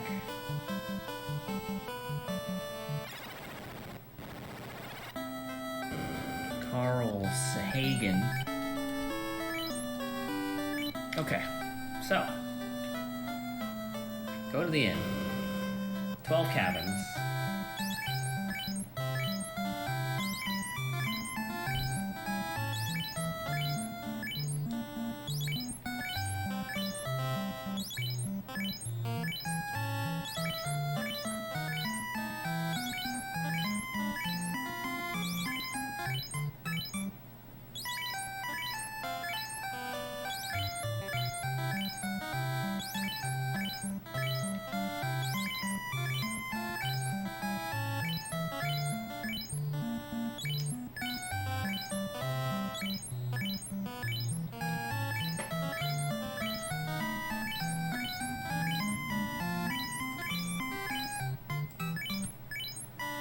That's right, we're doing this again.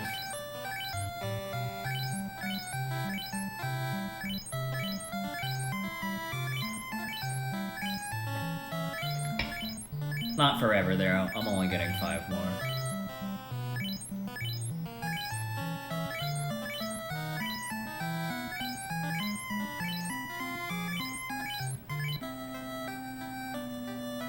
Okie dokie. Now we're gonna sell a bunch of armor, not everything.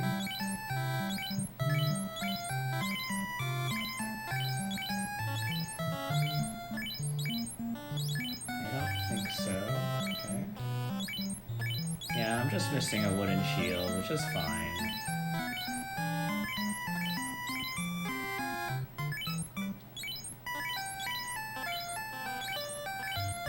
And then we're gonna buy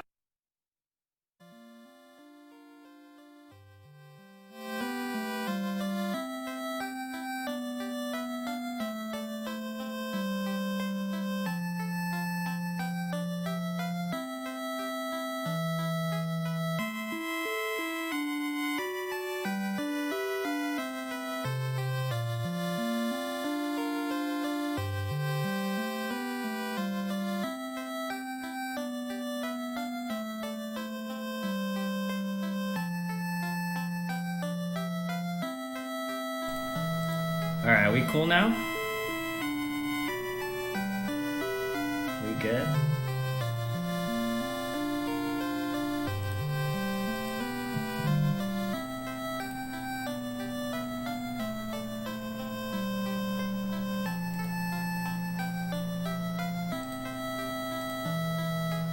We're good? Okay. Yeah. Y'all saw what you saw, and there's really nothing to say about that. We're just gonna move on.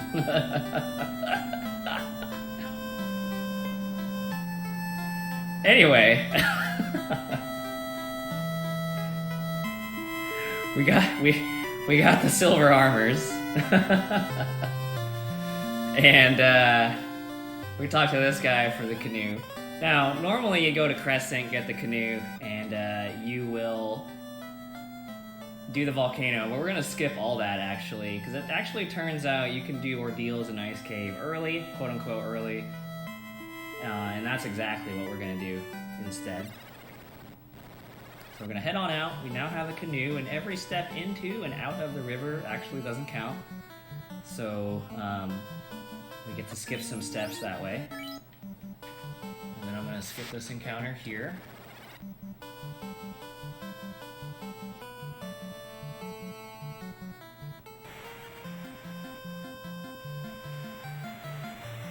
And then we're gonna take a long trip over to Castle Ordeals so we can get the rat tail.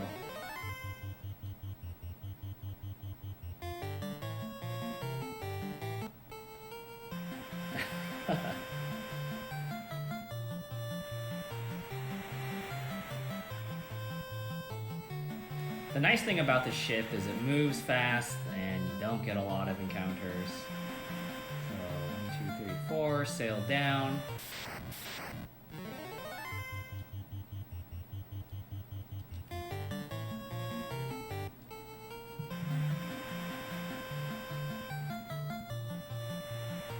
And here's the cape so that you know your Ordeals. And you may not have known, you can actually dock from ship to canoe directly. And that's why you can do that.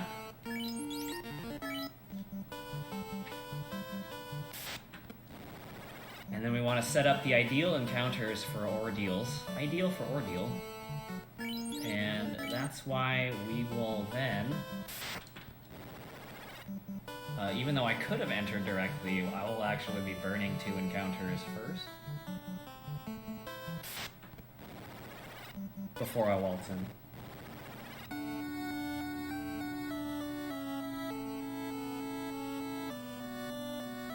And encounters can be nasty in here, but like I said, we're putting in ones that are not so bad, and we're well equipped. You know, if we didn't really know what we're doing, we might be inclined to just fight. Oh my god, that's a lot of mummy. To fight everything, but in this case, we are perfectly happy blowing spell charges. I don't know why I used 2 fire too. I mean, I guess it was kind of safe to do that, but it would have been real bad news if one of the casters got put to sleep. That's alright, we'll deal with it later. But point being is, like, the encounters you'll see are, like, can be iffy, but if we just blow spell charges, we'll be able to get through really easily. This place is meant to be a teleporter maze, but it's really actually simple, as it turns out. If in any situation there are more than 1 teleporter, you always just take the lower one. And then it works. 3 zombies is actually a worse count. That's okay.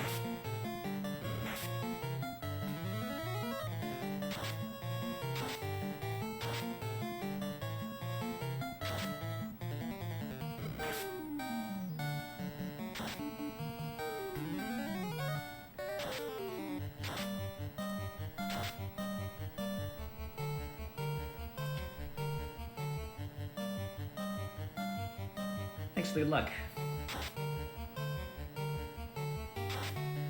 No man cats. That is correct.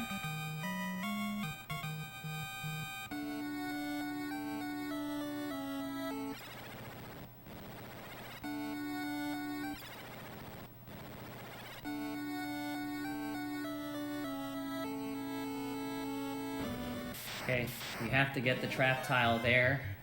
I may as well fight a single nightmare. I'm not really behind on XP, but may as well play it safe. They're pretty tough to beat down with what I have, but they are weak to ice. And so with 1, it's really not all that bad to kill.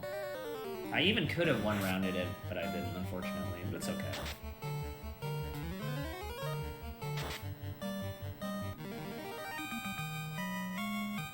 I mean, you say it's slow, but if you just had played the game, when every game moved at this speed, it would just be normal speed, it wouldn't be slow. I don't need that.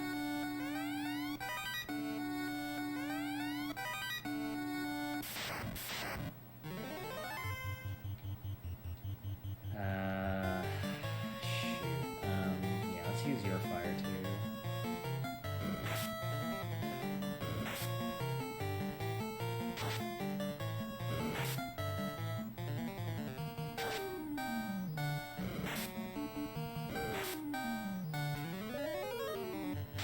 Like, you definitely get spoiled when, you know, when you play the randos that have the higher movement speed, free enterprise, FF1. I'm sure a billion other things. Like, don't get me wrong, but like, it's not like it's like this horrible thing.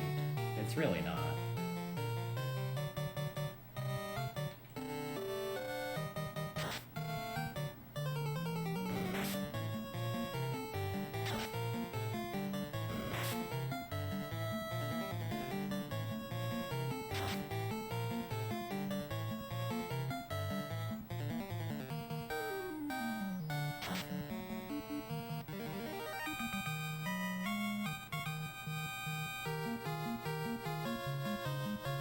Okay, we're level 10.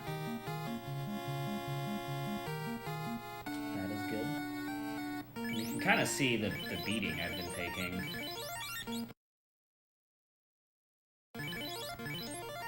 So it's actually quite useful to have all of those healing potions that I do. I might potentially need them.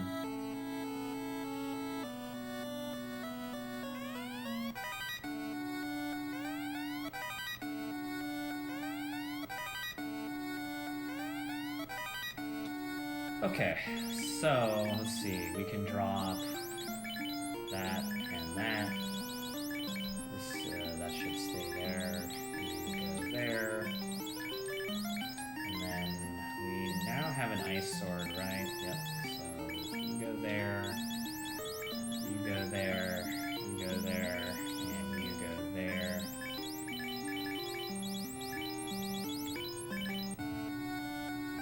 Okay.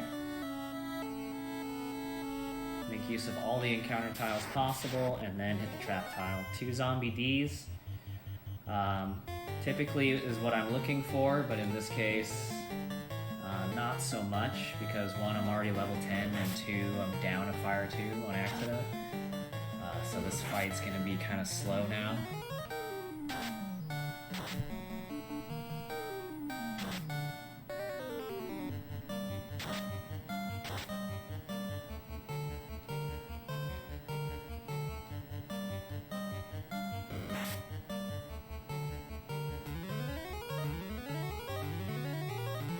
Thanks for the good luck. Wow, they're all hitting big, which makes sense. Highest percentage chance for that to happen.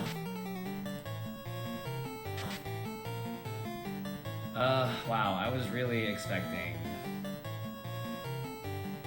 the Zeus to kill that dragon. Oh well, whatever.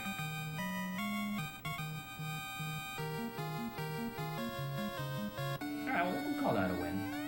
No worries. Alright, so we get the rat's tail. And we won't be using it anytime soon. We can't. But we have it for when we're ready for it. And again, we're going to be skipping the volcano for now, so that we can get the good stuff. So we actually need to skip an encounter immediately.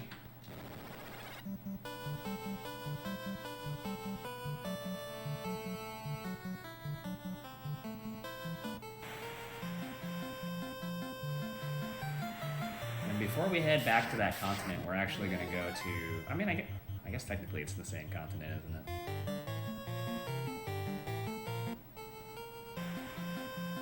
Secret of the Stars. What a game.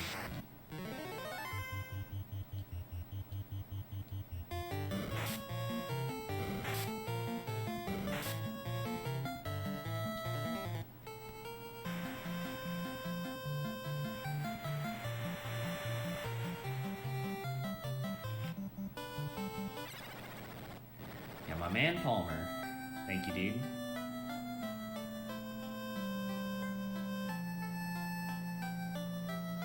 You should be really, really, really glad you are not the one restreaming me, Palmer.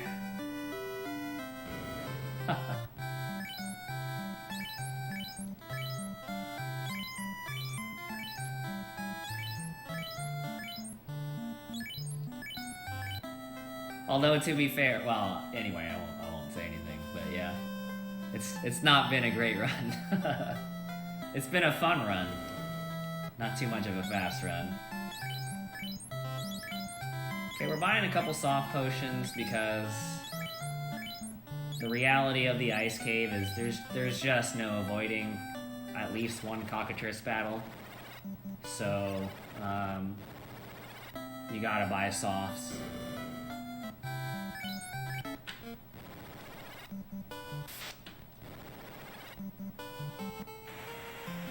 And then it also gives you the opportunity to buy the fast spell, which is absolutely essential, even though I won't be using it for a while, and the Ice 2 spell, which is also useful.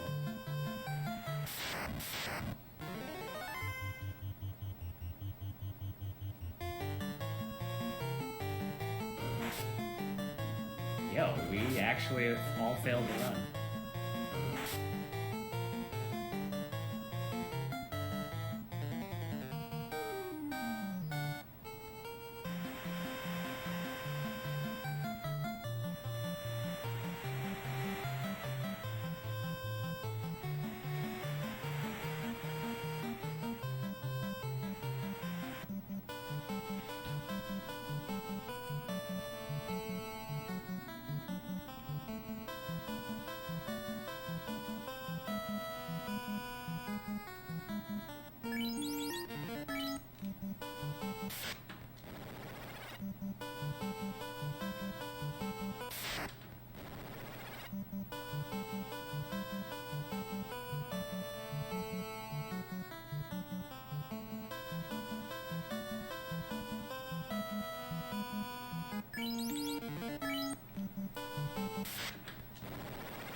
Back in the day, you used to actually take all of these.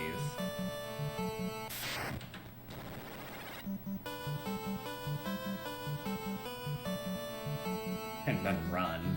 Not all of them, but most of them. Okay, now we're gonna set up. So, I believe it's just a cabin. Yeah.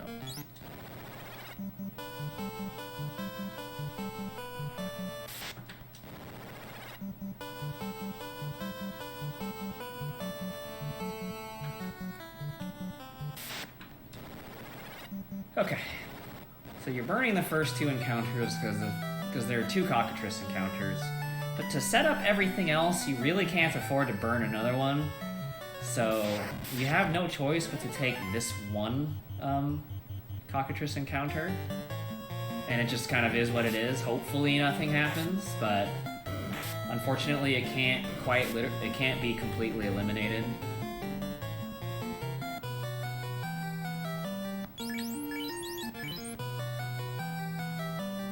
But even though I won't be running into that enemy again this whole dungeon, this is probably the roughest dungeon in the run, outside of perhaps maybe the last one, but I would probably still rank this above that.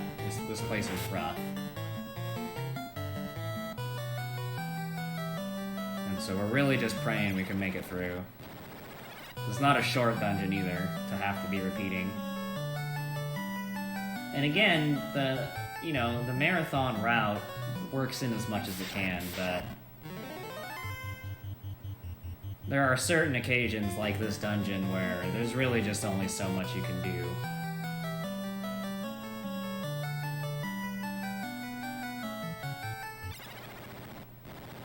So, just gotta get lucky, yep.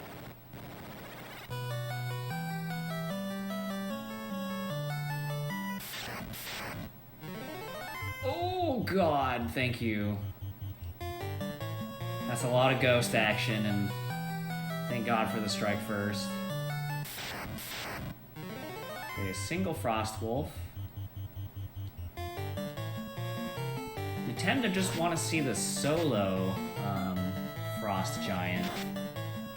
Frost wolves themselves don't have a lot of HP, but they can use, I forget if it's frost or blizzard, but an AoE that just does billions of damage, and you really don't want to be dealing with that if you don't have to. I am known for my luck. In fact, this run has been lucky the whole time. Not a single bad thing has happened. both within the game and in real life. Nothing. Nothing bad has happened. Alright, trap tile, wish me luck. Okay, completely crowded, but let's just see if we can run. Saga fails. We have a Zeus that's probably gonna kill no one.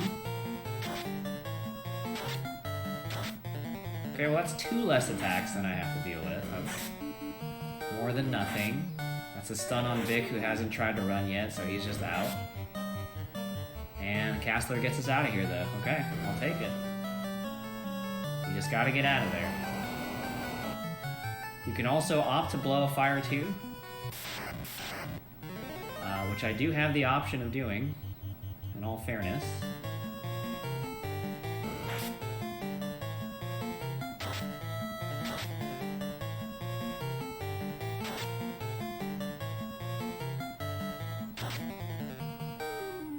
Which is probably what I'll do from here on out on those encounters, but in the meantime...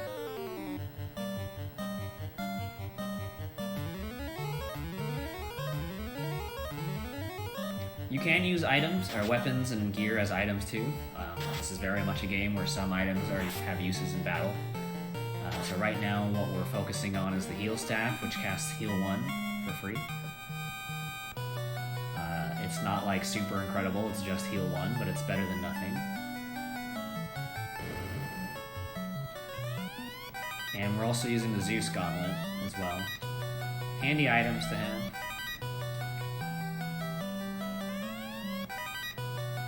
That last chest is a trap tile. We really don't want to mess with it, so we're not.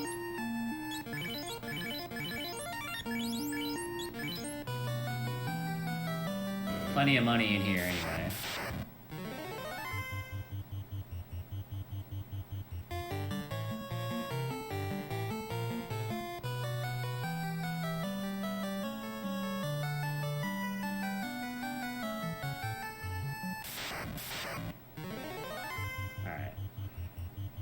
Absolutely blowing a fire 2 here.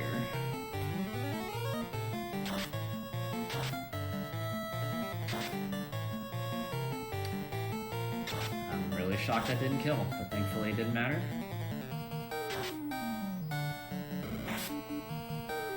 It's that rare round where you outturn just about all of them.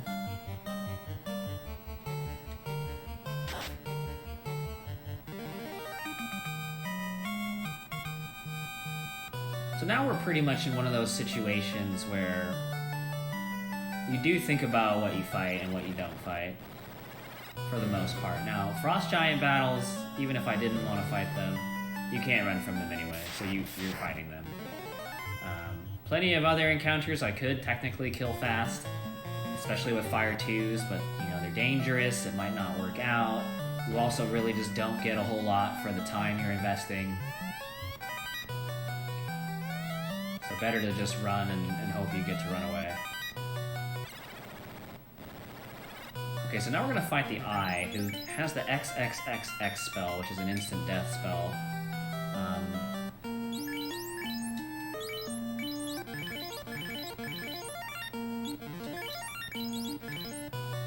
And we're hoping it actually hits Saga, because... Nice. Because this person's not really going to be around for experience pretty soon anyway. So you may as well just get it started now. It's really not a huge deal regardless, but that's where we're at right now. And then we get the floater. This is the exact item you're looking for. Unfortunately, you don't get to leave from here.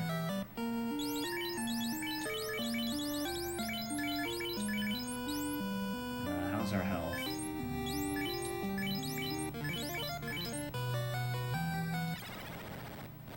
You actually do have to traverse part of the dungeon again. Okay, so we are absolutely using a fire too.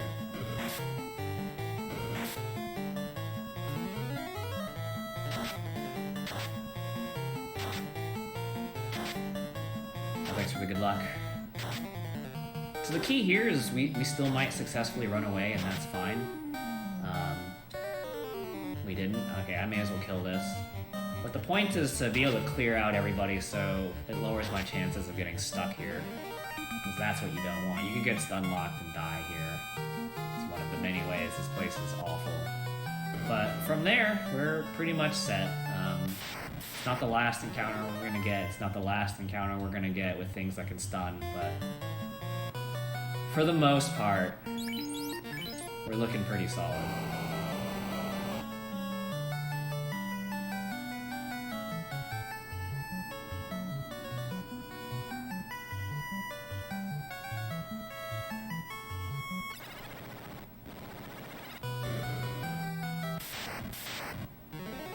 I believe this is the last encounter of the cave.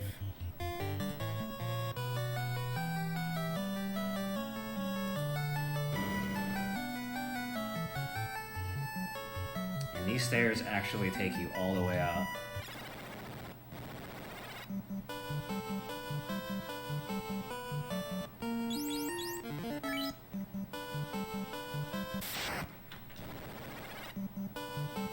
Okay, we're gonna blow 2 encounters here.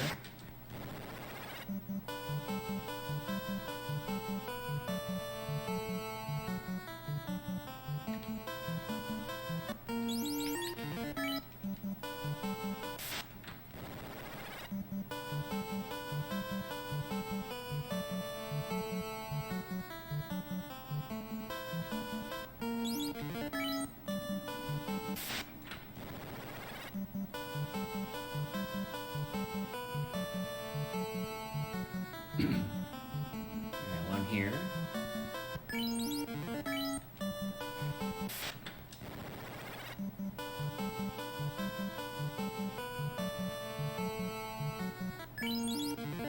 And then one here.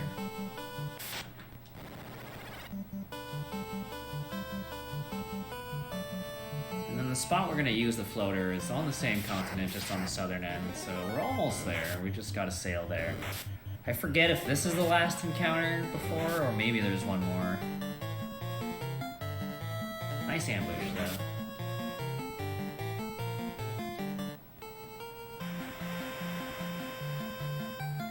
And now the step route's gonna get a little less heavy, because ultimately what the floater gives you is access to your airship.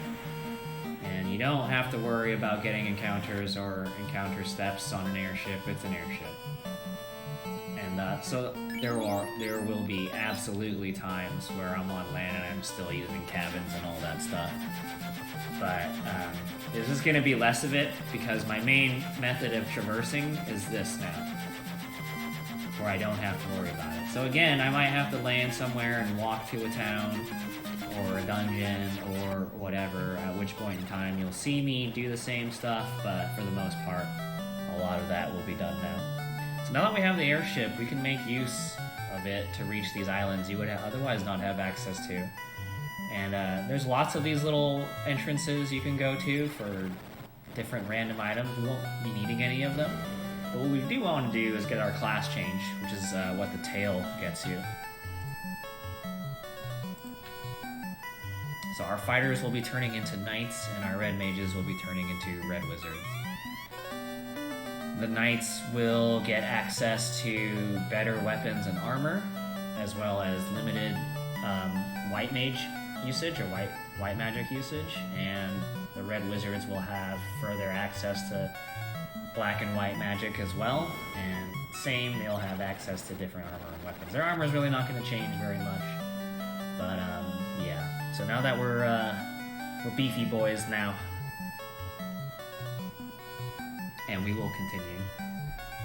For kind of like, as some people have already commented, how perhaps slow this run feels. You're actually doing stuff almost all the time, because this game doesn't like have cutscenes or anything like that. And so you're pretty much doing something at all times. And even though walking to Bahamut to get your class change is like these massive hallways, I actually really like it because it's like the one time you get to relax a little. Okay, we're gonna buy the whole party the Ruse spell. Basically, I think increases your evasion, makes you harder to hit, and the less hits you get, obviously the less damage you're taking. And now it's time for one of the best parts of the game. You got a taste earlier. We are going to be buying 2 99 heal potions, up to 99 heal potions, one at a time.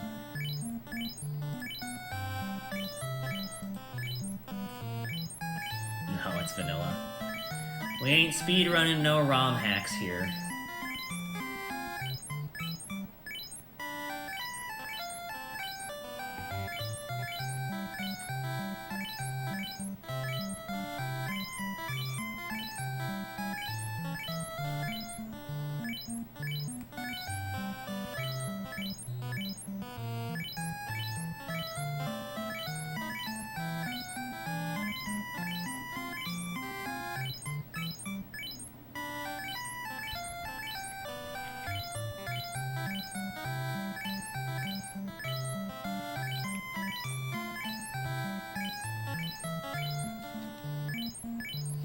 Sweaty. Used sweat.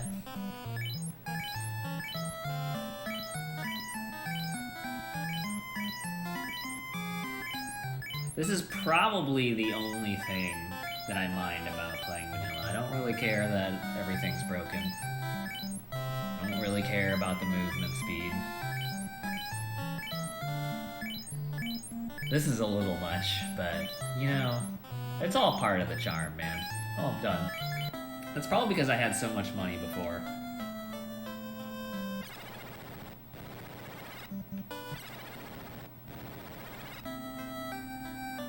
Okay, we will be resetting the encounter string with a full cycle off. That's how I took 2 extra steps in the Marsh Cave, because I went right even though I was holding down. But you know, whatever.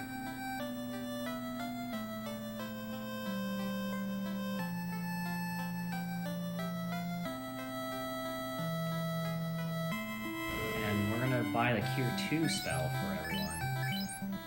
Now the Knights actually have 0 access to that spell right now, but of course the Wizards will be fine.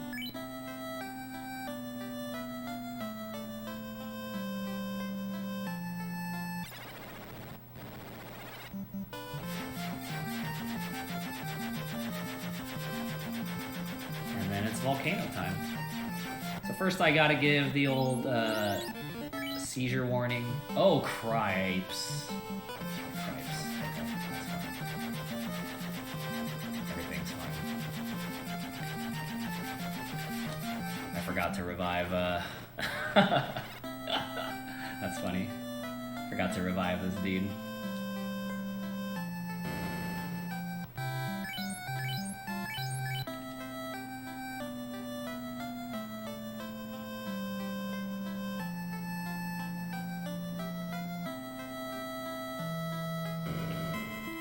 Yeah, no, it's all good. Just buy one more cabin.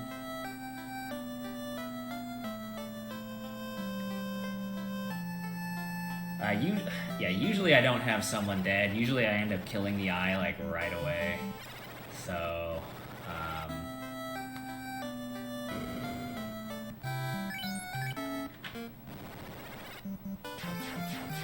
I totally forgot about that. It's really not a big deal. It's not gonna ruin steps or anything. Obviously, it's a bit of a time loss.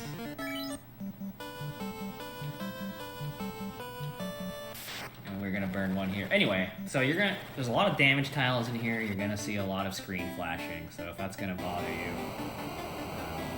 come back in like 20-ish minutes.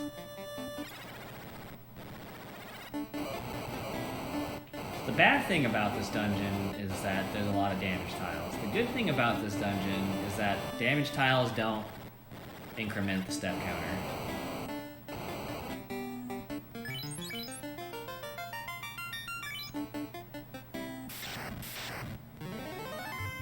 So we will not be getting a whole lot of them in here. Sort of.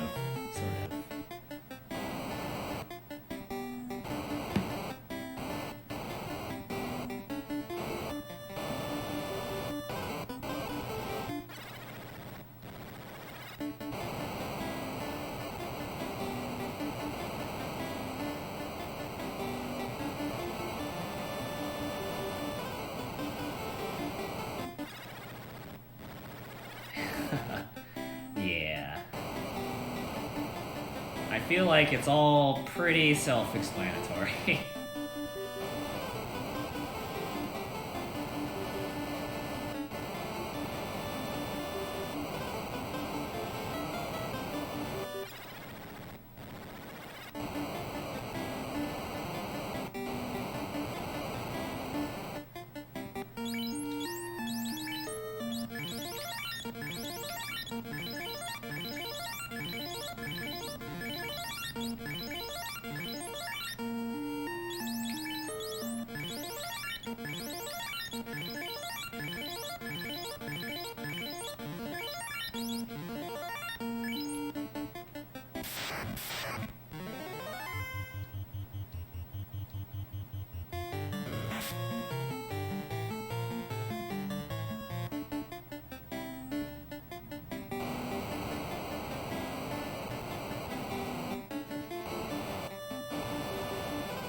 Okay.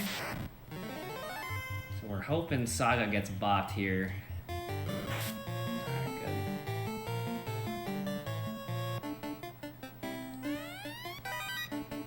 good. Okay, so we're about to head to perhaps the most iconic, if not the most iconic, then the second most iconic component of the speedrun, which is the Agama grind.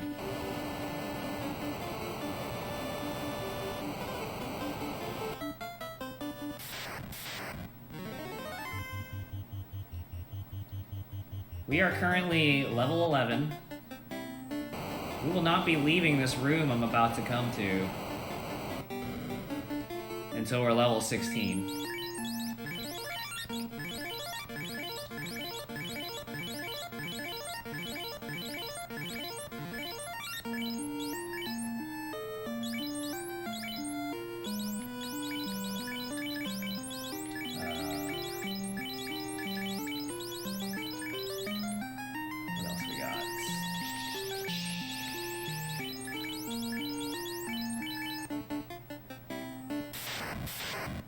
So take that as you will.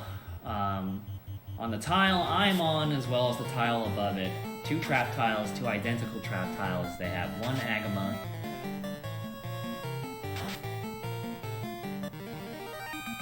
Every Agama will give me 800 experience and 1200 gold. I will take this chest as well.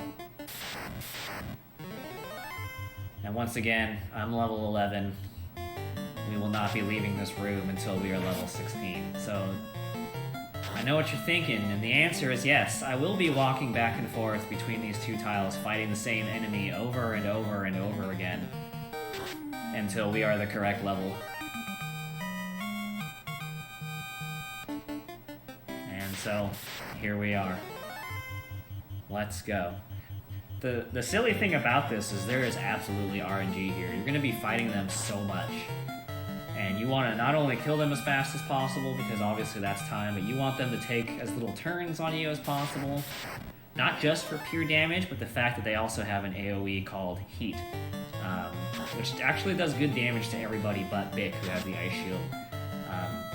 And which doesn't sound like a lot, but my only reservoir of healing right now are the many, many heal potions that I have. And you have to have a full stock of heal potions before you waltz into the final dungeon. So the reality is the more heal potions I use now, or in general, the more I have to buy again later. And it's something outrageous, like 3 seconds or something like that per heal potion. So every extra bit of healing I have to do is quite literally lost time.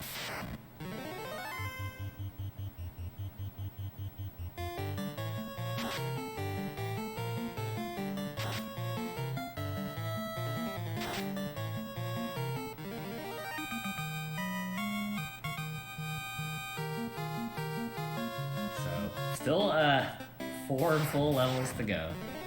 And so the way to make this faster to previous routes is you used to have all 4 people alive,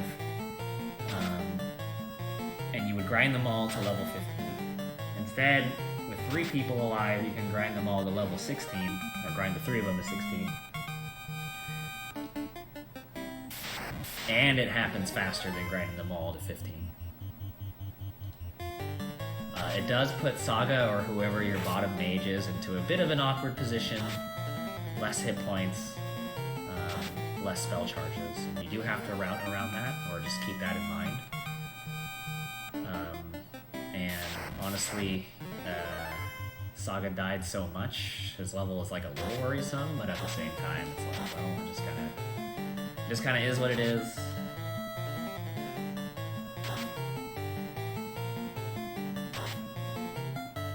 Maybe fight an extra thing here or there after this dungeon, but right now this grind is going. And that's just how it's gonna work out. Like, I probably wouldn't have been super upset if Saga made it here alive, but I'm not gonna sit here and just like make sure Saga's alive and then wait for Saga to die 12 fights in. Like, I'm not doing that, so we'll make it work.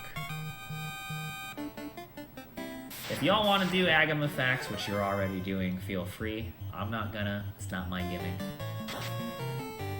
You want to share, feel free to share.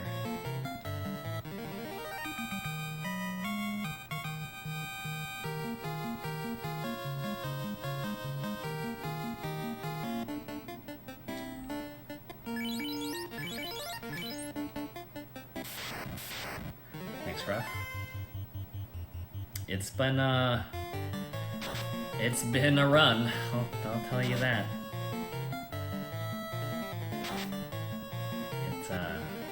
It's technically a speed run.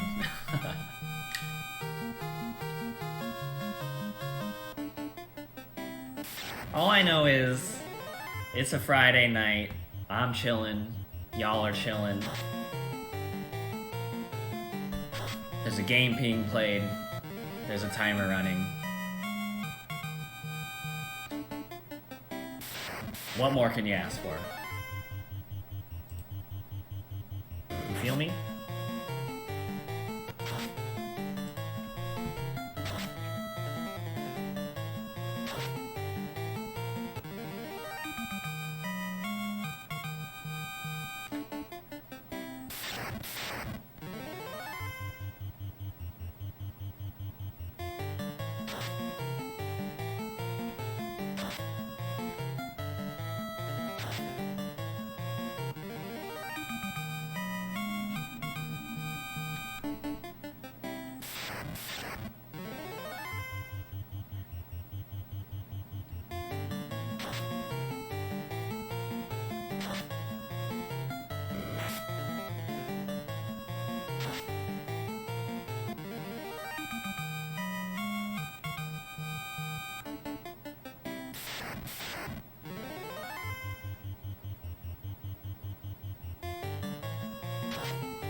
I mean, imagine me and my boy Adam chilling at Limit Break and people were like, yo, it's my favorite streamer, Death Breath Head.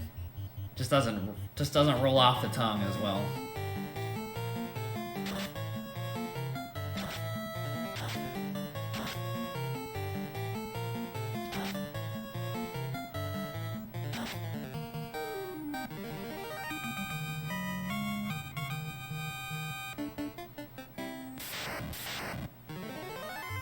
Name a more iconic duo than bichphuongballz and Death Breath Head. You can't. You can't.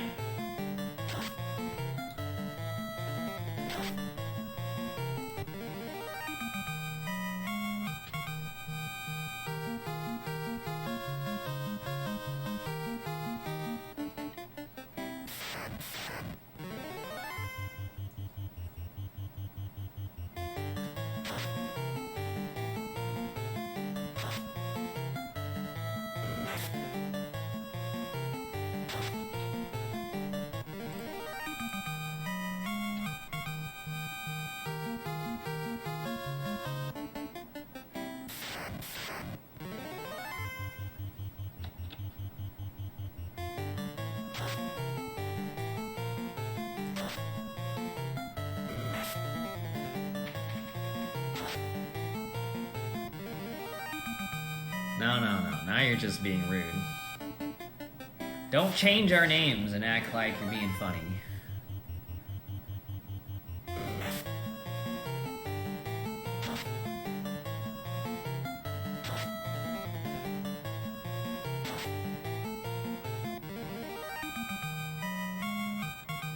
forgive you.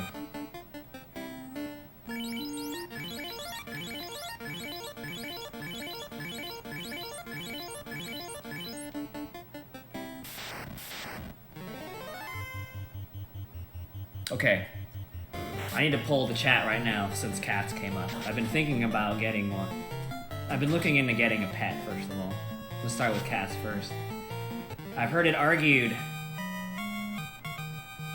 that you should get 2 cats. And then I had heard it argued that F that, because that's too much work, you should get 1 cat. Hit me.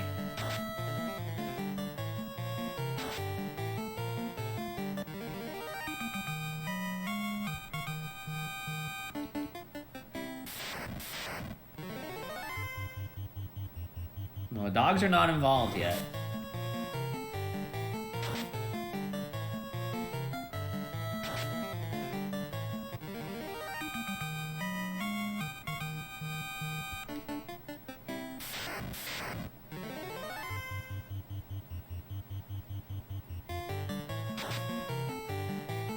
Everyone's just a bunch of cat haters.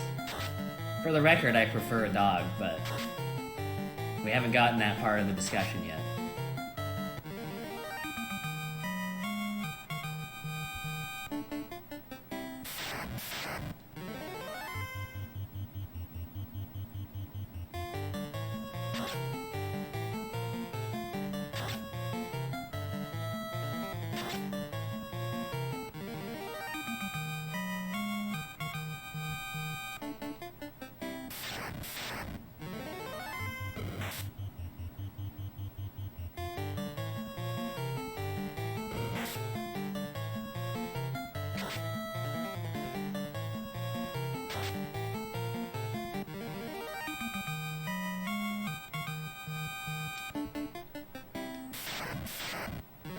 I don't need all this cat toxicity. Y'all can take that elsewhere.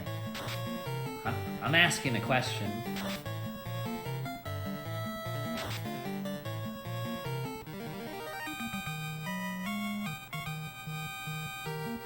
At least like Crimmy's hitting me with the real answer here.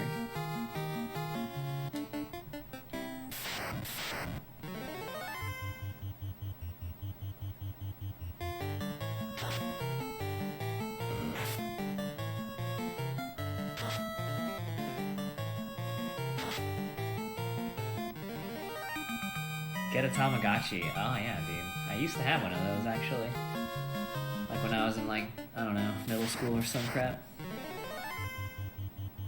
I was thinking about fish too, so I was maintaining a fish tank in my classroom, but I had to ditch all that when things closed down, and I was thinking about getting a setup here at the home, but honestly it just felt kind of lame. Like, you know, I just bought my own place. Like, I should get like a pet, you know what I'm saying?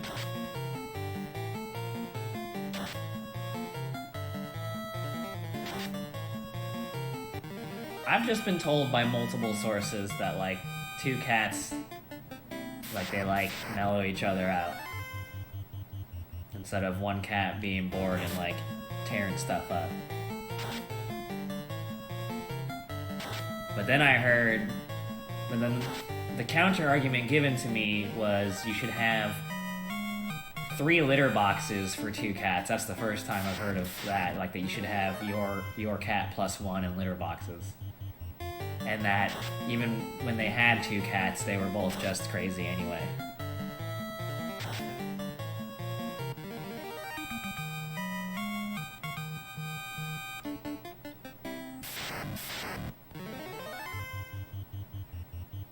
And there's no way in heck I'm buying 3 litter boxes, man.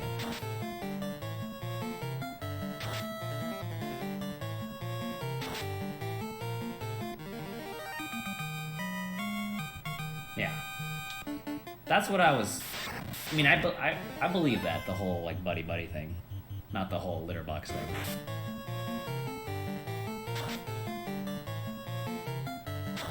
That's true, Wells. I've been agonizing about where I should put the litter box, so if I just have a litter box, like, literally everywhere, solves the problem. I'm gonna think on that.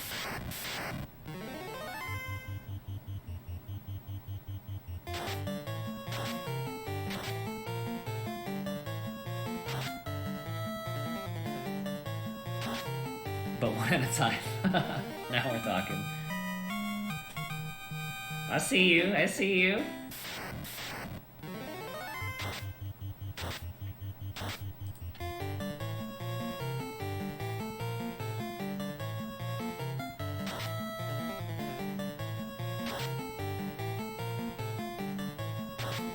Cat litter flooring.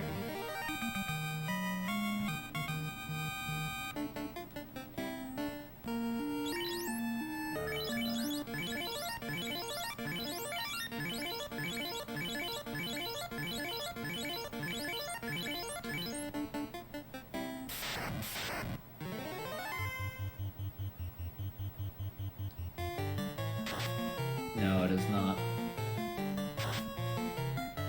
We got the old classic. None of this. I know exactly what's gonna happen in every battle business.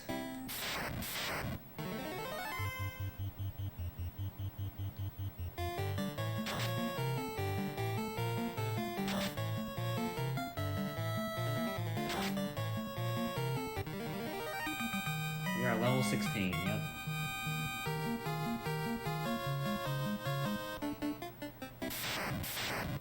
I will be leaving finally after this battle.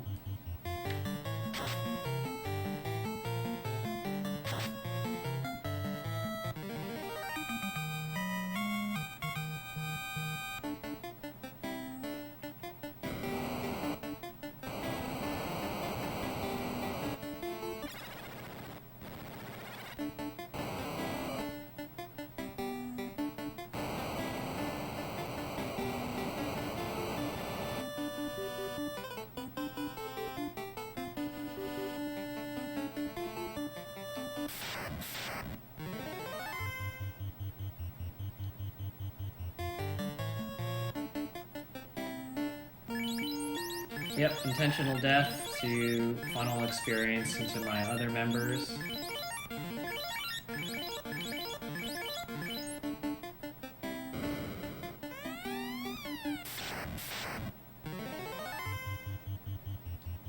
I don't have... oh, I do have a fast charge.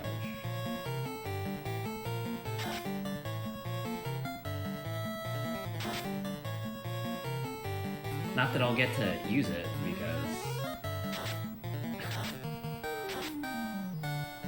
both my knights went before the cast. But okay, whatever, dude.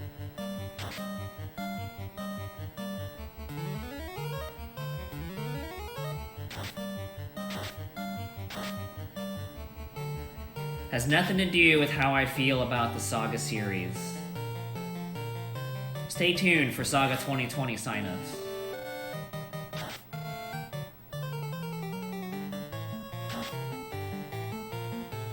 It's just how things go sometimes.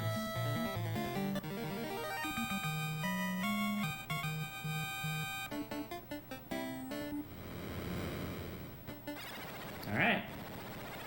All set.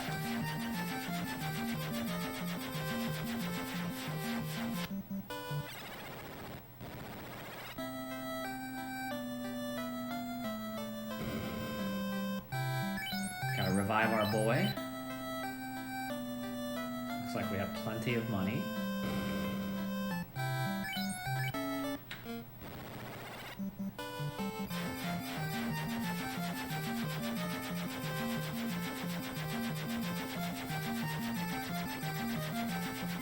Then we're gonna make a pit stop at Melmond. Melmond, whatever. If you got more Agama facts, go for it. It's not my thing. But if it's y'all's thing, do it up. And we're gonna buy the warp spell.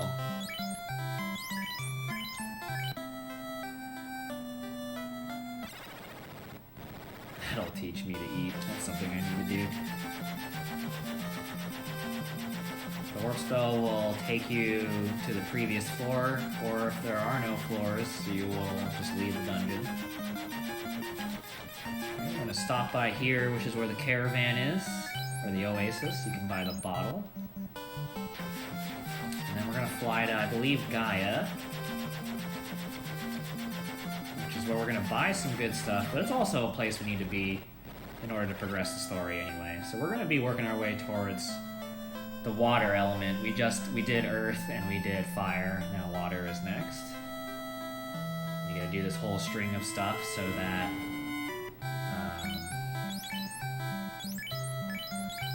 you can go underwater. I believe I'm selling gauntlets as well.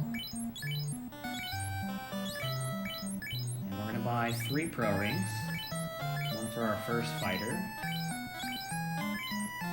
And 1 for each of our mages. And then there goes most of our money.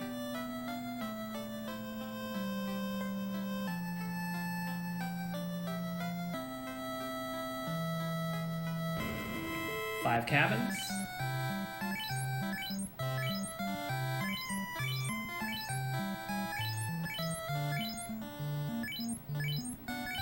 Because remember, a lot of our traveling is now bought via airship, so there's less walking and less encounter skipping to do.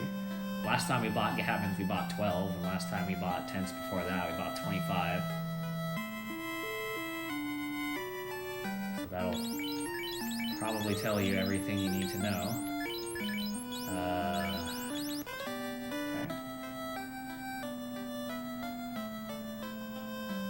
You buy the bottle, it releases the ferry, and the ferry goes here automatically, no matter where you are. And then the ferry will give you the oxyale.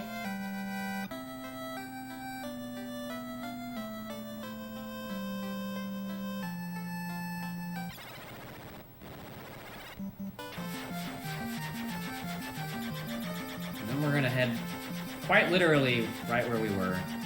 Just time travel south of the desert, and we're gonna head to the waterfall cave first.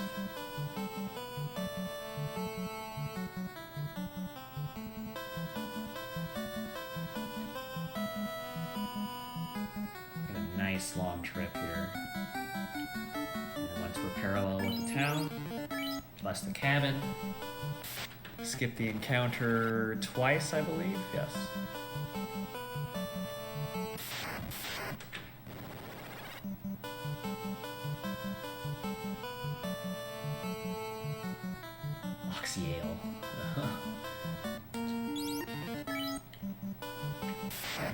And then we will skip 2 again. Technically you do the waterfall after. It's actually one of the things that sets you up to go into outer space, but may as well go first, no reason not to, and you can just get all the good items. Well, it's really the optimal way to do things. Let's not.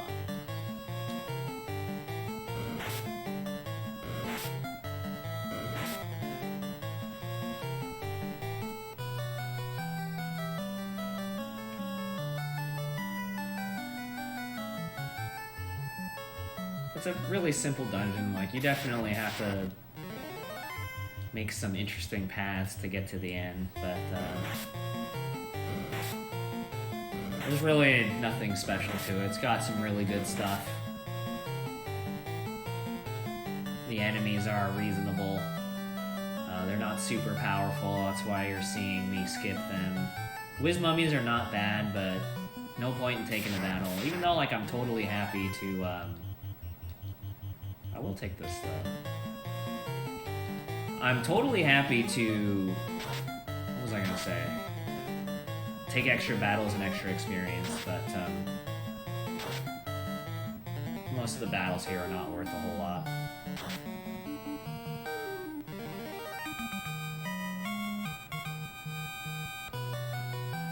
Plus, I would not mind Saga reaching level, I forget, either 11 or 12 before we go to Undersea Shrine. If I were really worried about that, I probably should have fought one of those mummy encounters, but what are you gonna do? It is what it is.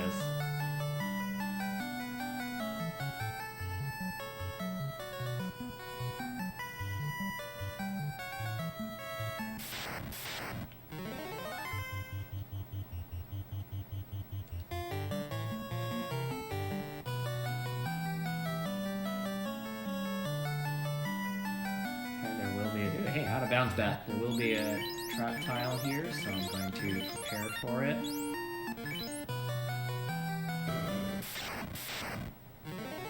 That's a lot of cockatrice, so hopefully... I mean, I don't want to see anyone petrified, but if it does happen, then it needs to be one of the fighters, not one of the mages. Most certainly not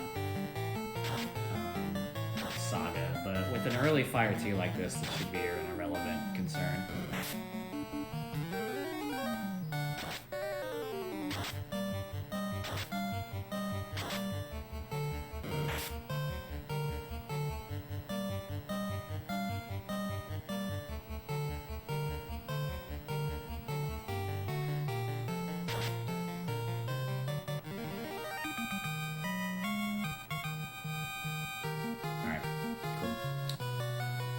Saga is really low level, but that's alright.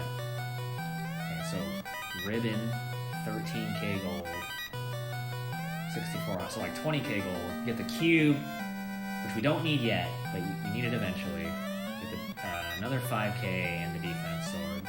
So really, really good stuff here. Even if story-wise, this is not what we're doing, like, who cares? It's good stuff.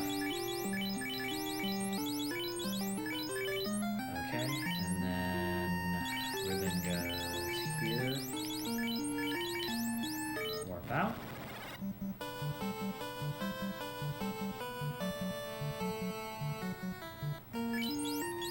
House, cabin, power off, skip the first encounter.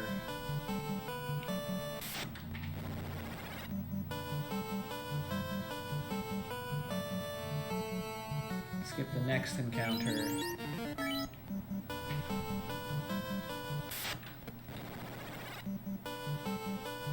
And then we are going to get set up for Sea Shrine.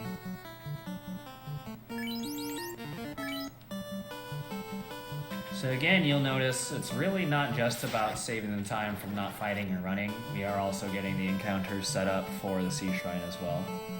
So that's why even though I could have entered the town, it's actually important that I burn 2 more encounters before I enter the dungeon.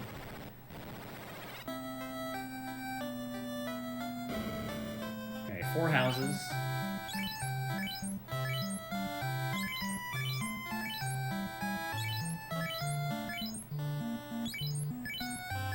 Soft. 10 cabins. I guess I'm gonna buy 11. 2.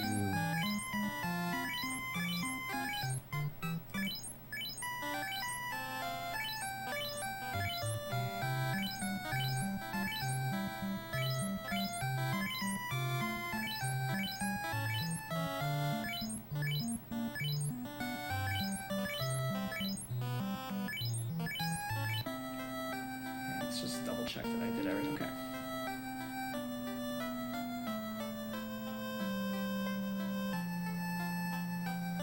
So like essentially on the way to our next thing, we did some other stuff that still progresses the game.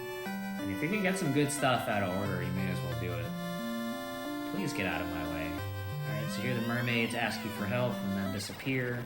Hop in a submarine, and then once you get out of the submarine, you don't just die or suffocate because you can breathe underwater with the oxyale. There are actually 2 things to do in this dungeon. It's a double objective dungeon. You have to get the slab from the mermaids here, but you also have to kill Kraken. We will do both. We will do the mermaid side first.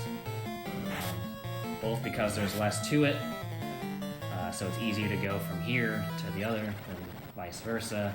But regardless, there's definitely cool stuff this way as well.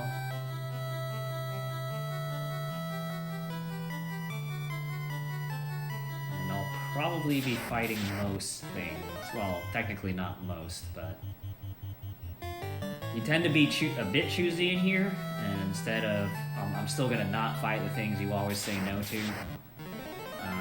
but I will probably fight everything you think about.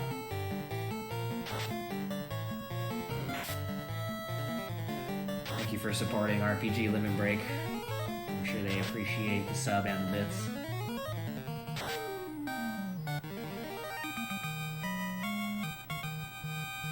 And yes, water elementals are weak to ice.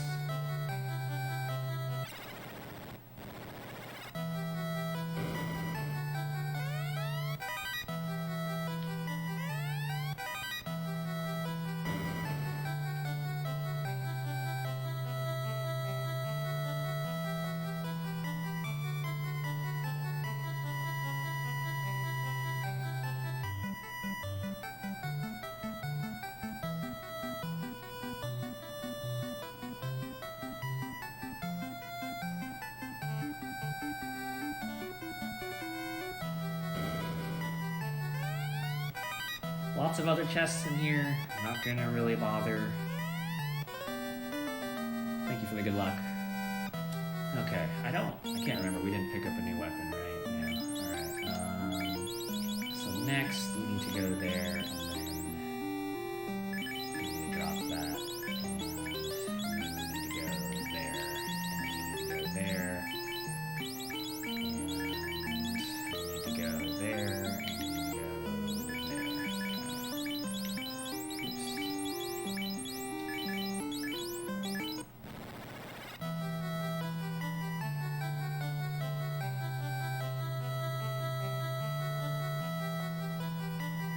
It might, I don't know how it seems like I'm organizing my gear.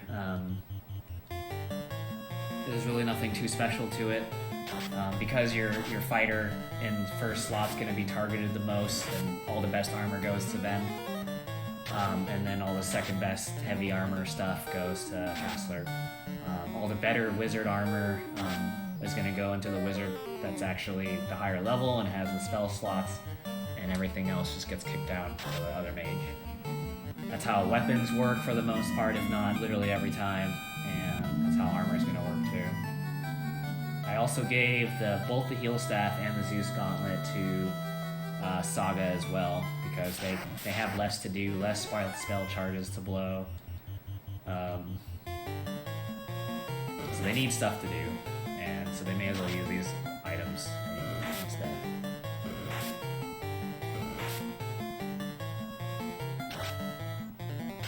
So I have a long streak of Zeus Gauntlet killing all the Arsahags except for one. So let's see how we do. Blessed side questing for glory speedrun. That battle is very representative of how this run has been going. This run has been nothing but good luck, am I right? Okay, so detour for the opal armor. Give that to our top person, use our last warp, and now we are free to head to the other leg of the dungeon.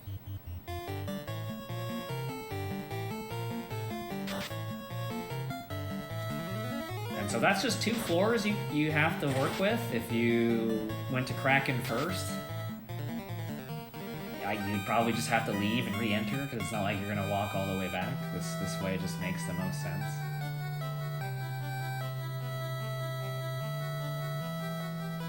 And it's got gear. Why not have more gear for the boss, not less gear, right? Crushing it. Y'all may not know about me.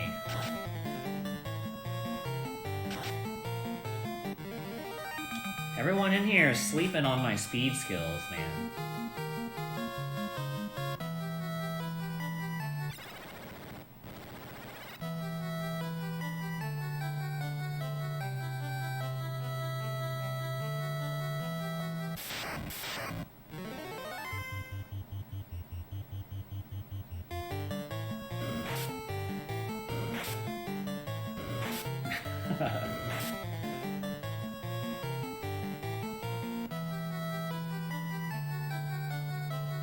Country strong. That's me.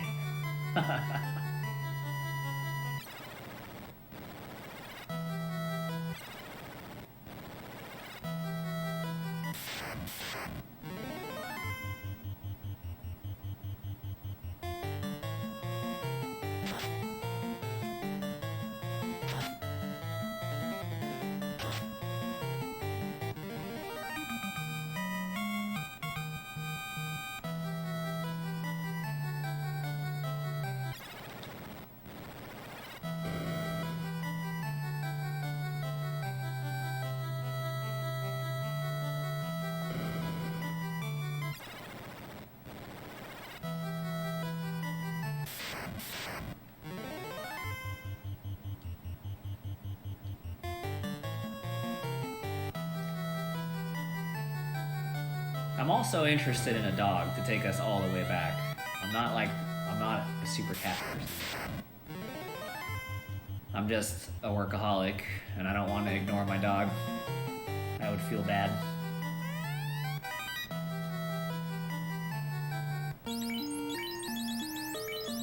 got our second ribbon. Now each mage has a ribbon. I keep not looking at what I'm grabbing.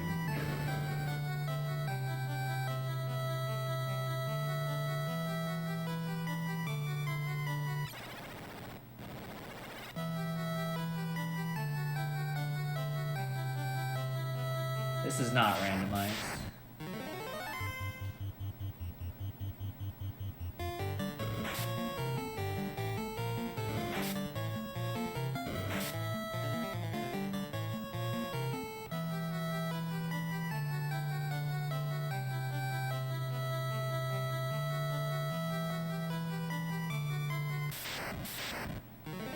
Top 5 game, all time.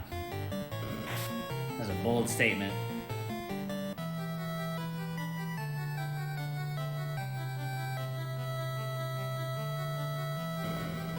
I'll just leave it at that.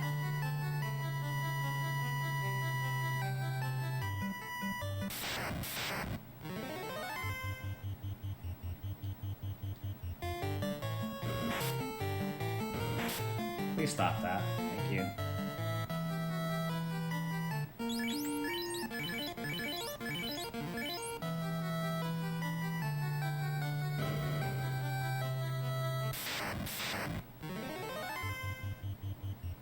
Wow, we might actually walk out of this dungeon behind on experience. We've been ahead on experience basically the whole run, but we might be waltzing out of here behind, or at best on point.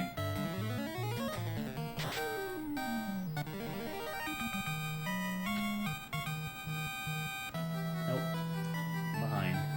Interesting. No big deal. This means we gotta fight more stuff later.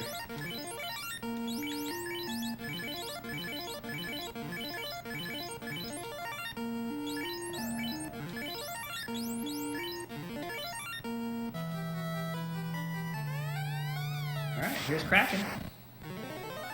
Kraken 1's pretty simplistic. No big deal, really. I mean, it can be trolly, but... And obviously it doesn't help to start with both my knights going before the mages, but, you know, whatever. But Kraken 1's less disgustingly powerful physically, still pretty bad. And is actually still weak to Lit 2, so my mages can actually do damage.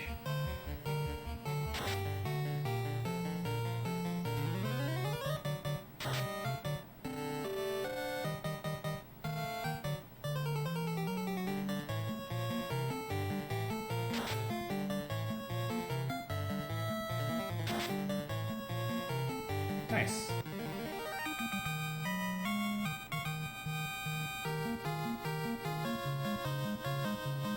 There's the level 17 I was looking for before Kraken, but that's okay. Okay, no one's dead.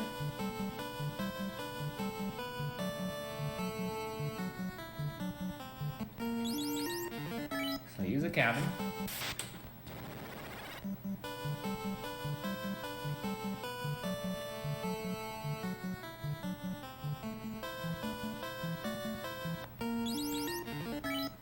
Skip here. And we get on the old airship.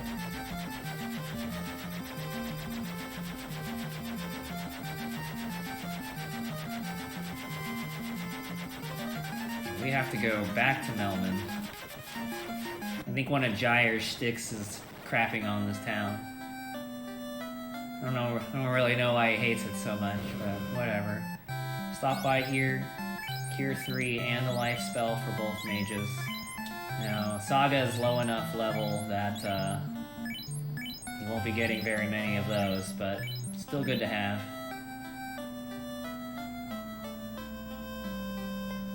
And as it turns out, this random person here can translate a whole language and teach it to you in 2 seconds from the slab.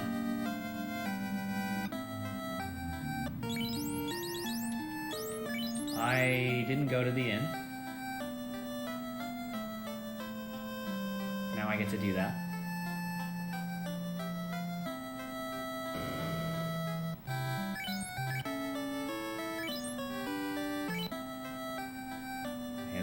lockout at this point.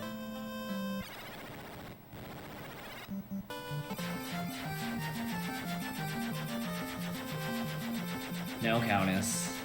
Only Luthanese.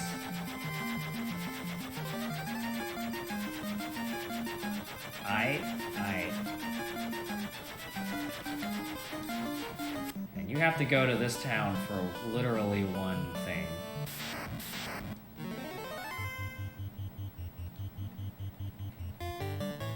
And it's a trek.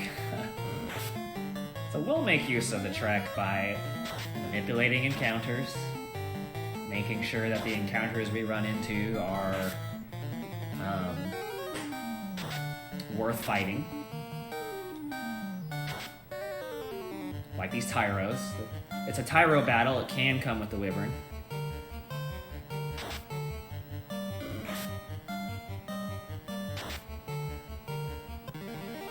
You just need a slab. Oh no. I was already getting hungry.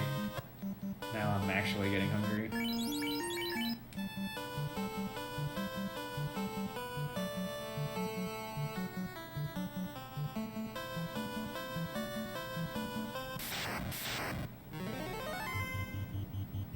Okay, giants we don't need. They're not really worth the XP to time ratio. They are easy to kill, and they were actually in previous routes, or the previous route. But the money maker here is the Tyro. Probably my second favorite enemy in the game. Just look at it, dude. It's so cute.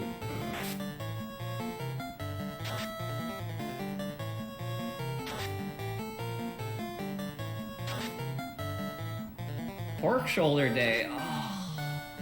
I've only had pork shoulder once in my life. It was smoked for however many hours, and it was incredible.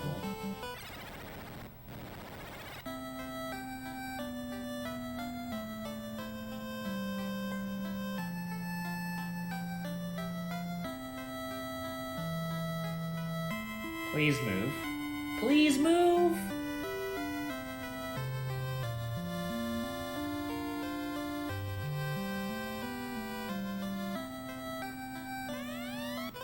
Okay, now that you can speak their language, they give you the chime.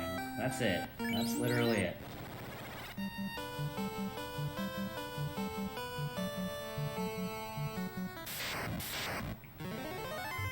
Oof. Yikes. I think I'll fight Chimeras in the Mirage Tower then. We need to catch up.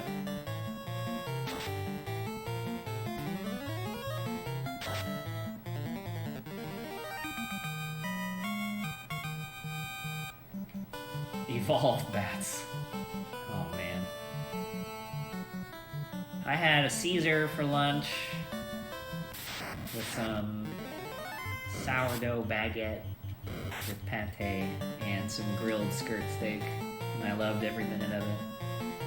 But I had that at like 2, and now I'm starving.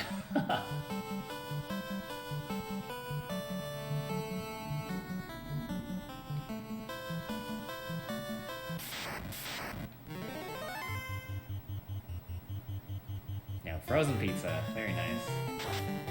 I probably have a frozen pizza like once a week, man. I grew up on that stuff. I can't not have that. Yo, Caesar fans, let's go.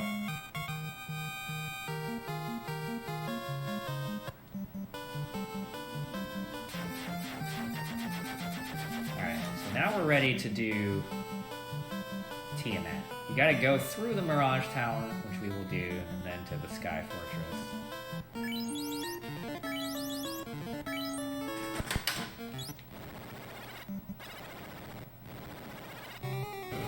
Okay, first round of Mirage Tower is very quick. It's literally just this room. We want the Aegis Shield.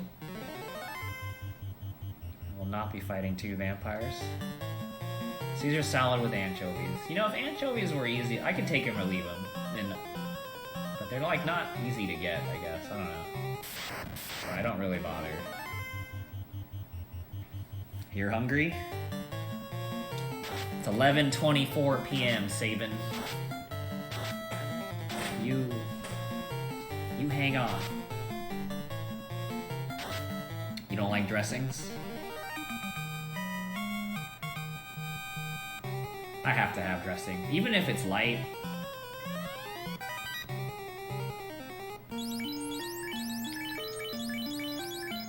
I can't do straight plain, man. Can't do it. I'm pretty sure there's just another Chimera encounter here. I could be so wrong, and I might be very sad, but it's not. Okay, but it is 5 vampires, and I got to strike first, so I'm down. My notes must just mean that Chimera fight. That's fine.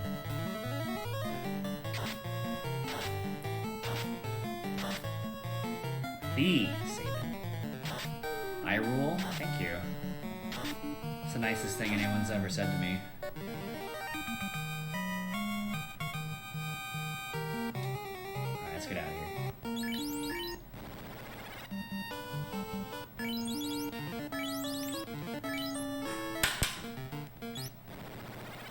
We are back in. So now that we have the one thing from that room that we want, I'm just gonna make a nice U-turn and actually progress through the dungeon, where there will be some fights that I take, and I will absolutely take this one. That is a show fight. Show.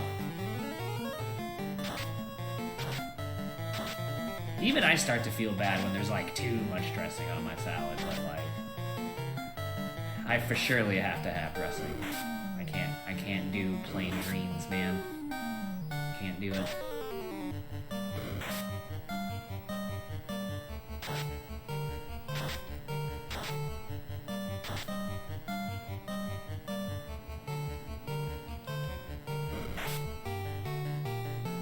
I probably should have just used the Zeus Gauntlet, but I guess it doesn't really matter.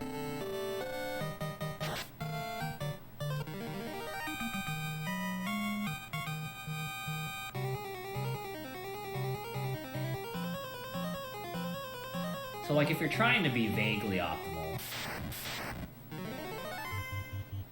you're always thinking about that XP per time, because whether there's 2 Guardians or 5 Guardians, you're gonna kill them in roughly the same amount of time.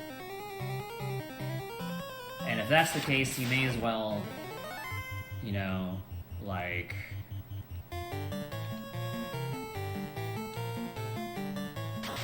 if it's like 10 seconds to kill 3 and 13 seconds to kill 5, but you're gonna get, you know, 600 more experience, like, these are the kinds of decisions you gotta make. Right now, I'm not really making those decisions at all.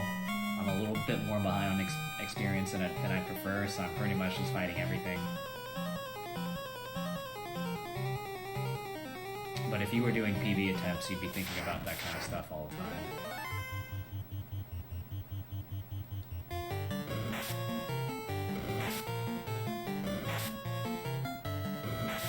Toaster is the only ness.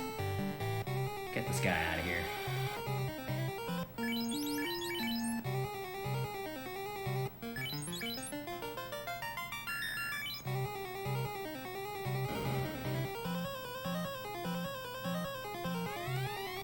Okay. Dragon armor. Sun sword. Let's go ahead and put those on now.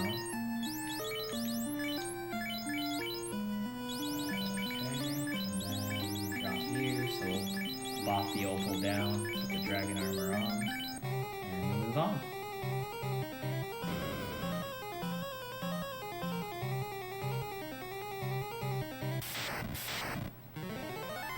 The Surubus. Oh wow, instant run. I don't think I've ever had that. Usually I just get 12 to 87 scorches.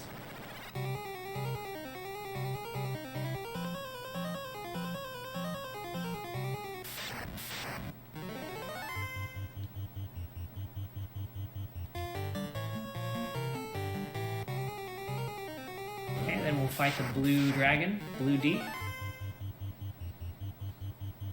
Hopefully it does anything but thunder. And hopefully we also one-round it. Thank you for the good luck. Should be on track to one-round it. Oh, especially if you crit for 376. Yeah, I mean that, yes. That'll definitely do it.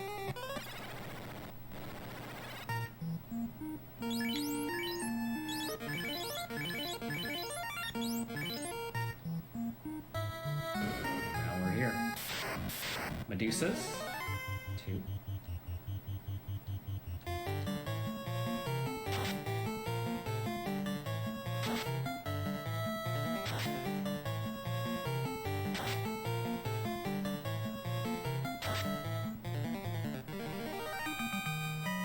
Yeah. There's a number of D's in this game. We'll leave it at that. Okay, we will get the Bane Sword. And we'll trade it over to FF. And then we'll warp instead of taking the steps to go all the way back. And then, is this our first Evil Man? Evil Man.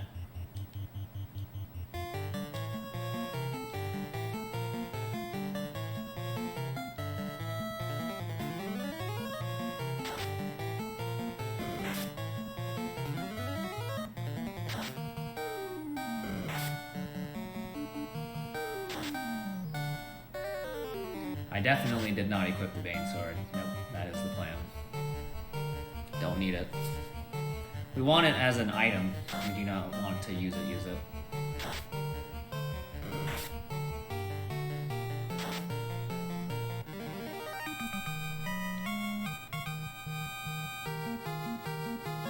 Alright, we're getting those saga levels. That's good.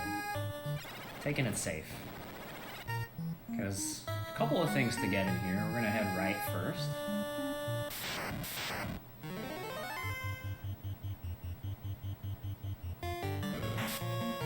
He's not an organ donor.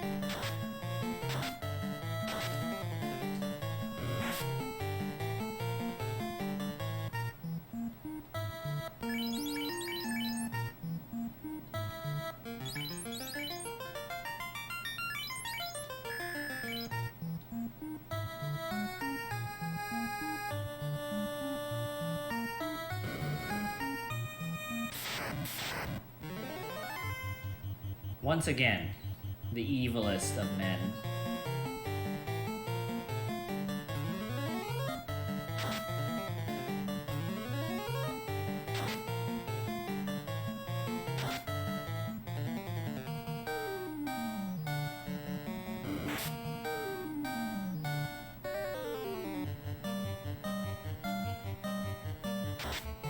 Only evil man would hang out with nightmares.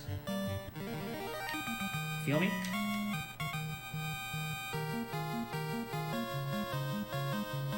Alright, level 18. Good.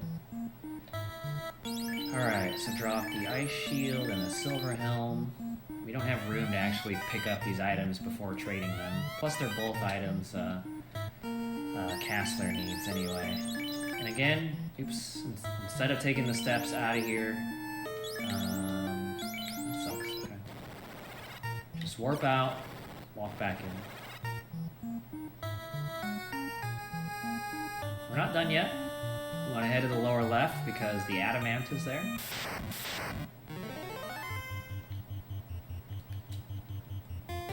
Imagine fighting this many evil men.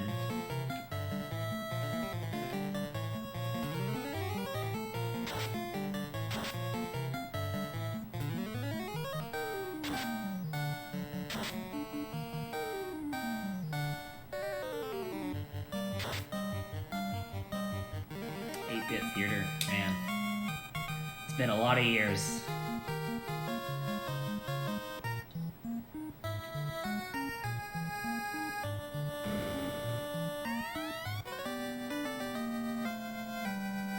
Now, we will not be warping here. It's actually better to just walk from here. Plus, I don't think I have any warp charges anyway. I usually like fighting Gurnagas, but not with an air elemental. So we're gonna politely decline.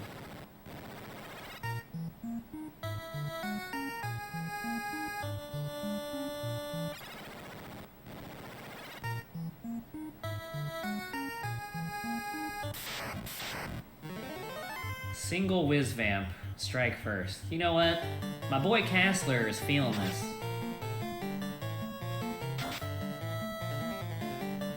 Get wrecked. You go, Castler. You go. That fight was so not worth it, but it was worth it for my soul.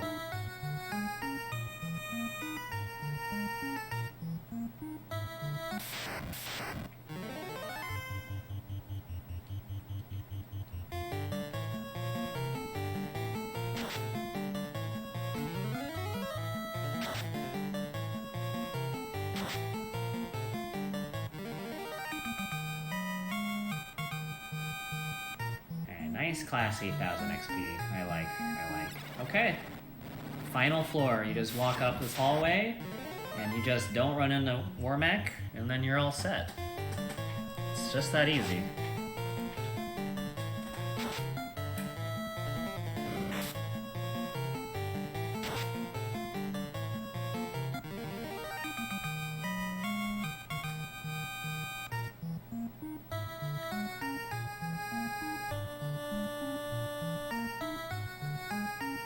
Two more encounters.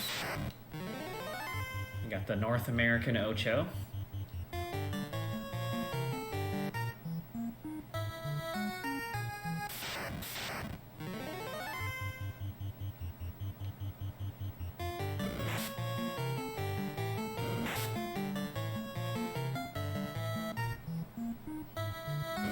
Alright.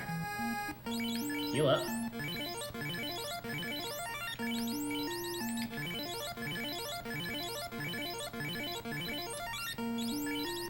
Oops. Alright. Tiamat is a huge luck-based fight. Setup is simple. Start as you normally would. Faster knights.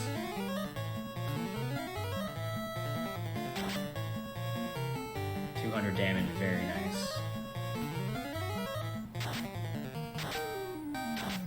Yeah, you don't actually want to run into Warmech. I would just die a horrible death.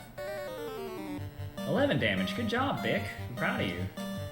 Okay, but the real key is now for FF to continually use the Banes. Oh!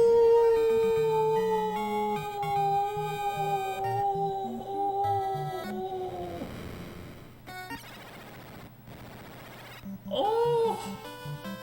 First try.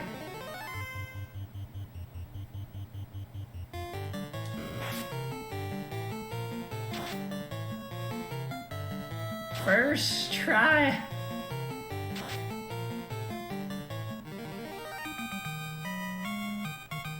Oh. Oh, baby. Look at that, dude. Did y'all see that? Poison smoke? Oh my goodness gracious. Alright. No one's dead. Except for Tiamat, ha ha. Okay. Go to the inn. And if you really, really missed shopping, I got good news for you. We're back. Buying back up to 99, one at a time. Let's go.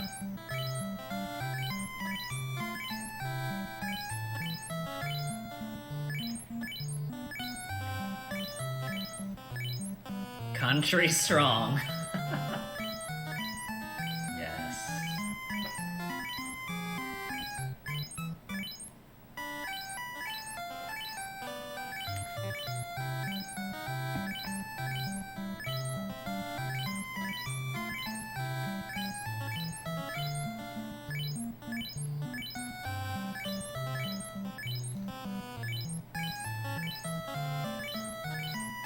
My neighbors are probably like, what the hell is wrong with this guy, dude?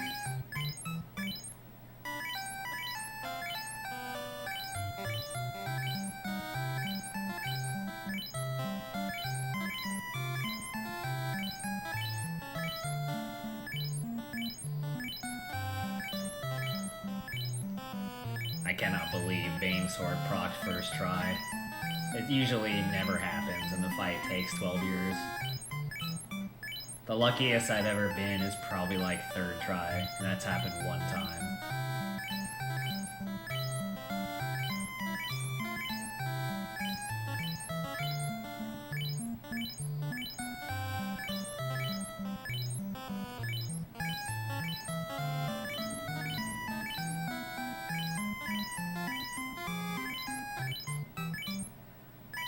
Red Rangers. You ever see that episode of Power Rangers, Forever Red?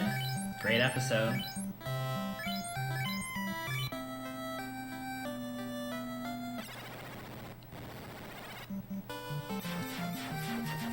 Alright, so we're all stocked up, healed up. Stop by the Dwarf Cave. And we're gonna get ourselves an Excalibur.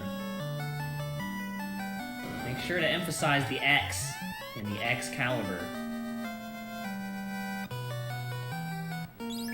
Excalibur. Yes. Alright, defense. Boom.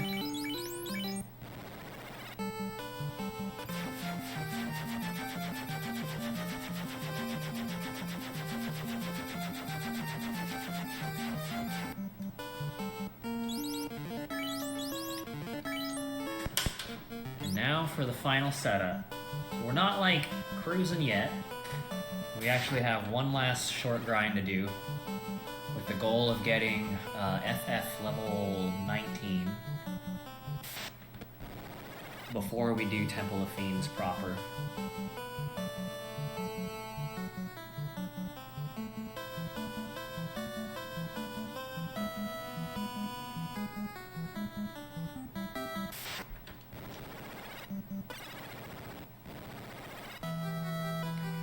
So by skipping 3 encounters before stepping in, the first encounter I'll get instead of Frost D's will be Chimera.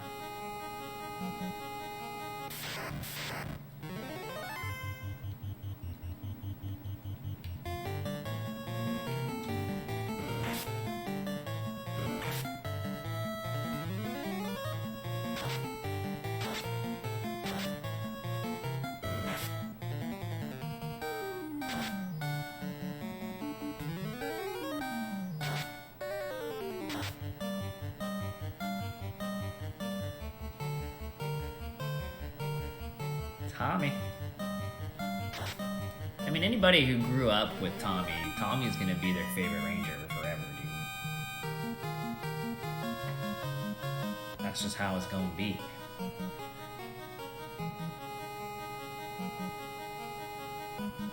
I like the Yellow Ranger, though, from Power Rangers Dino Thunder.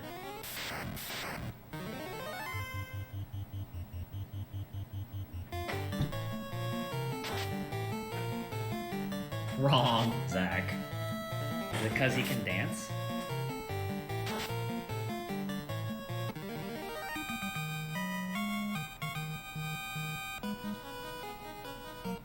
I will say, I have an appreciation for Adam, just because I like Johnny Young Bosch, expert anime voice actor.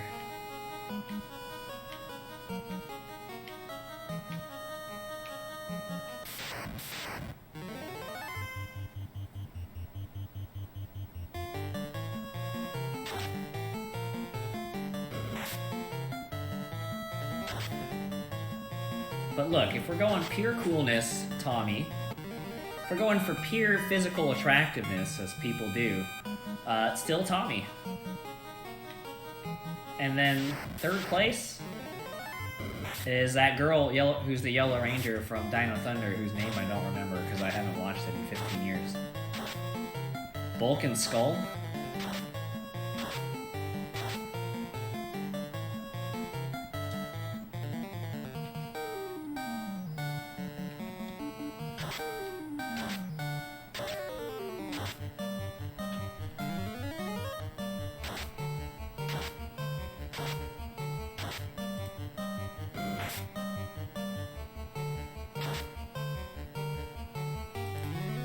Now we will not be powering off. So even if for whatever reason I didn't want to grind, I would actually still have to plow through these encounters just to make sure Temple of Fiends was set up correctly encounter-wise. This is an extremely dangerous place, and you can get owned no matter what you do, but you still want the setup.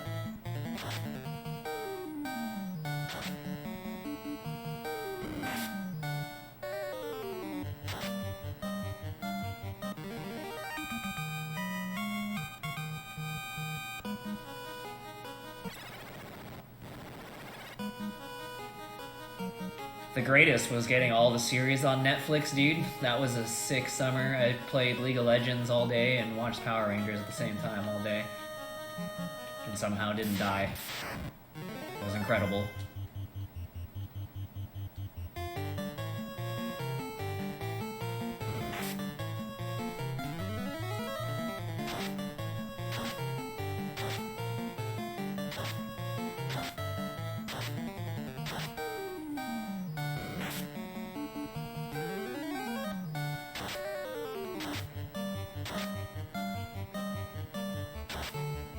I've probably watched Power Rangers the movie on VHS probably somewhere around 6,000 or 7,000 times.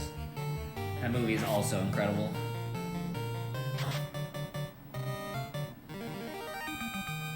Level 19, right here. Aw, yeah. That's what I'm talking about. That's what I'm talking about. Okay, so we're leaving to recharge, and ladies and gentlemen, and everything in between.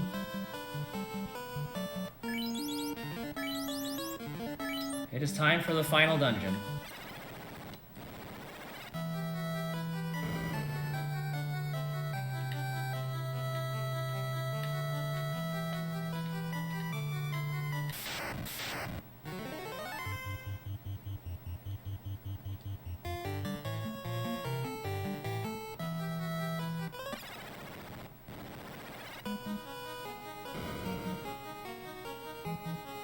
Battle number 1. Frost D. You do not want to get blizzarded.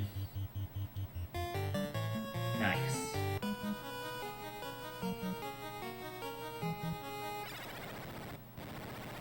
Next encounter. Chimeras. Farm next to stairs.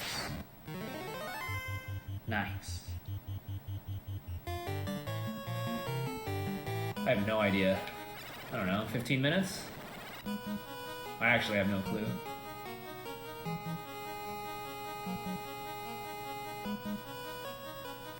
$10, $15? That's a lot of bad men! But I gotta strike first, it doesn't matter. Goodbye.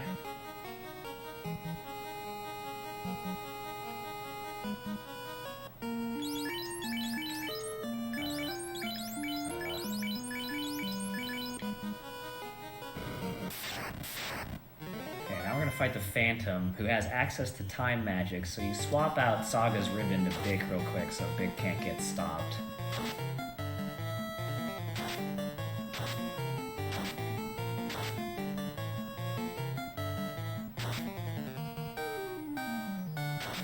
Are you doubting that I watched Power Rangers 6,000 times or more? You dare doubt me? Oh, dude, I fought him without a dragon armor on. That's hilarious. Okay, whatever.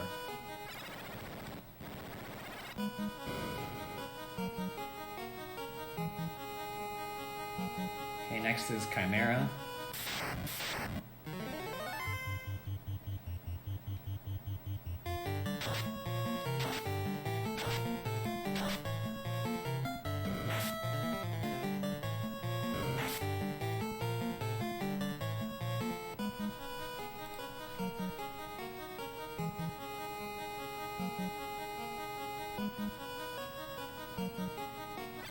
And then him and Kimberly kissed.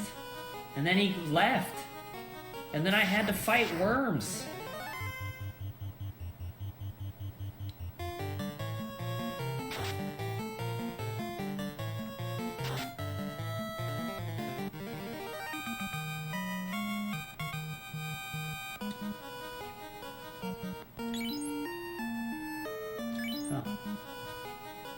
Alright, next battle after that worm is Frost D. Do not get blizzarded. White Ranger was sick, man. What a great reveal.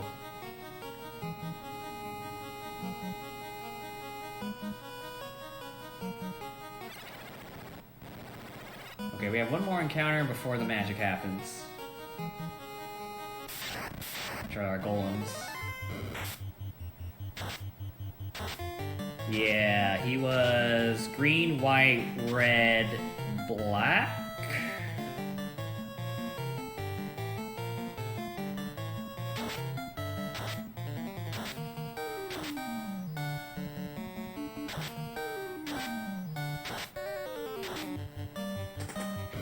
I didn't.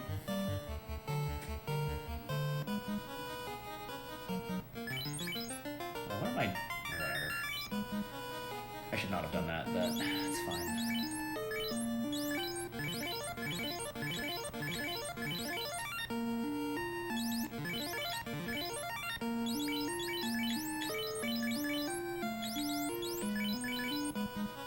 Alright, here's the deal, y'all. Lich is on this floor. Lich uses Nuke. Nuke will kill both mages, and then the run becomes unfinishable.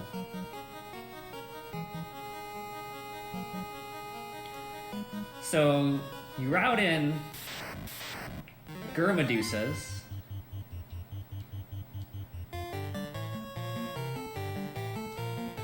And you try to get them to petrify your mages on purpose. And you have zero control over this. This is pure RNG.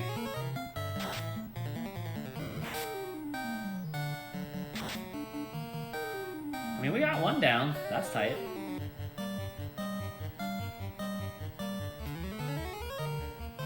It might seem like I'm being rude here, but it's the only way they're gonna survive, so... At least they tried for FF. Didn't make it. And so this is pure RNG. You just have to wait it out, and if you have to sit here for multiple minutes while they don't petrify your other mage, then... that's what it comes down to. Alright. So I would not call that good, but it wasn't horrible. And you're gonna try to clear out the Medusas with the Bane Sword, but it rarely... From my experience, it barely worked out. Yeah, that's about right.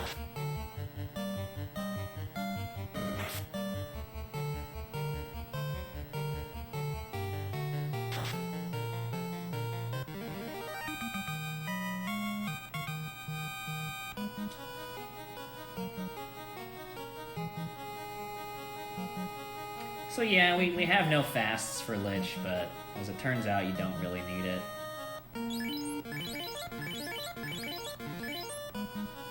You can just crush him with normal attacks. But yeah, there's your nuke.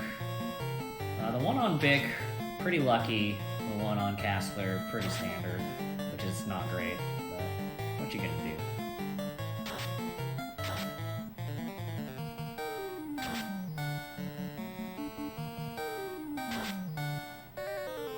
Pretty standard fight.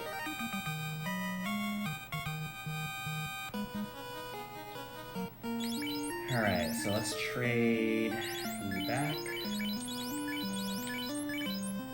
And then let's heal up.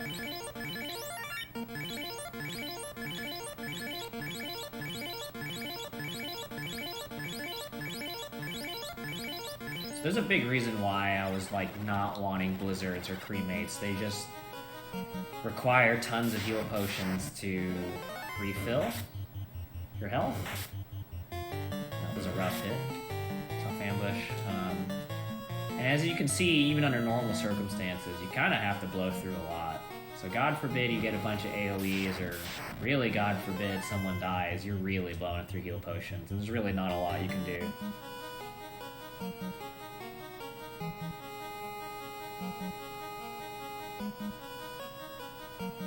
Let me get this straight. The Countess not only hates Meryl from Metal Gear Solid, like hates her, but also hates the Power Rangers? I haven't really been able to watch chat very much, but I saw all of that. No one should be okay with this.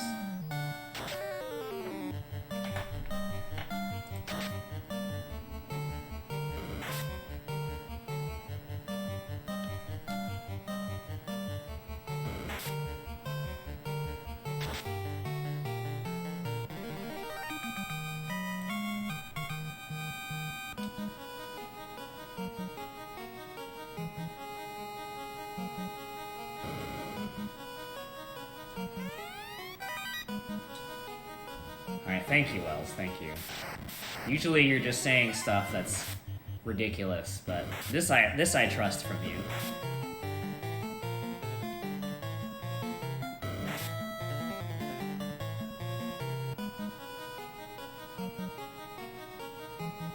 Alright.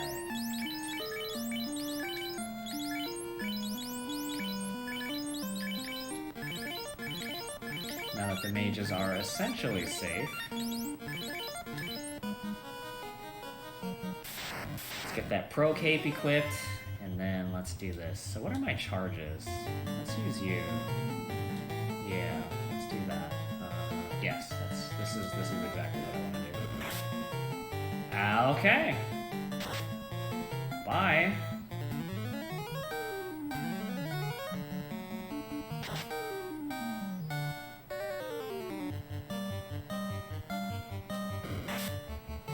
Oh, thank God. If Carrie had killed another mage, it'd be run over. Carrie's usually a pushover, but sometimes you just get owned. I'll heal that mage later.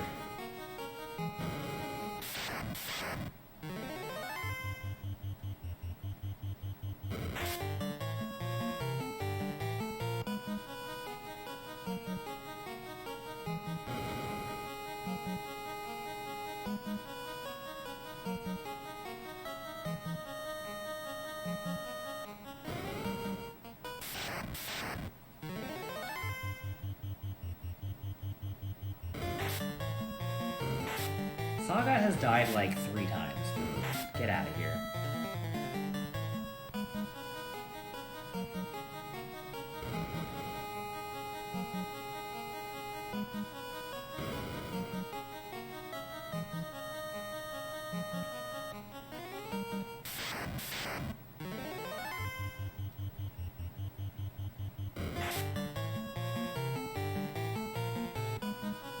Yeah, Astronema. Ooh. Crushy crush, for sure.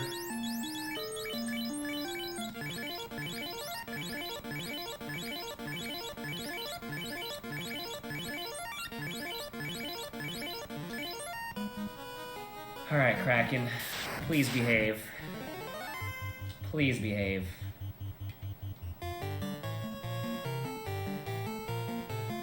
This is literally the only... Oh! The only reason we buy Ruse is to try to mitigate those physicals. Dear God. I don't even know what to do. Jesus.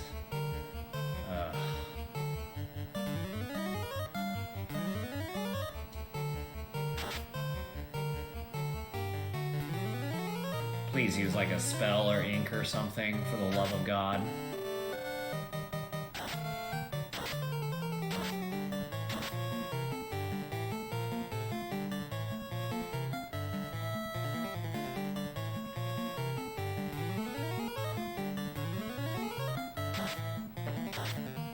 Okay, now he's being nice.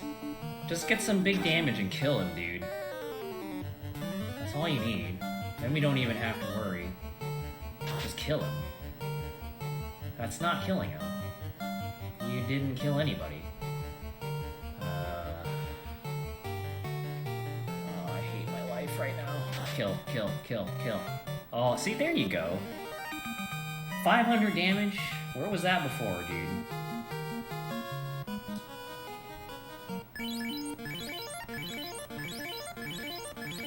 Thank God the rest of this dungeon has gone well.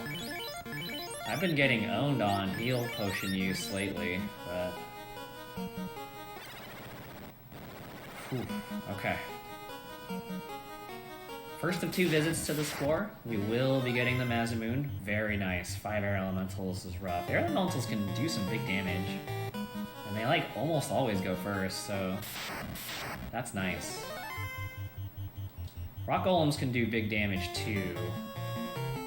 I feel like more often a bunch of them just use slow and it just takes forever.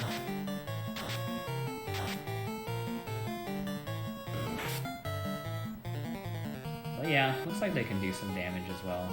In fact, I'm gonna just... We're gonna run into a lot of air elementals, so...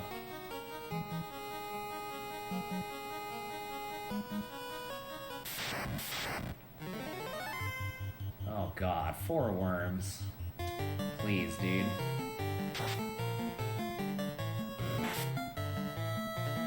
You can't run from worms, so you have to fight them. Experience means nothing to me at this point.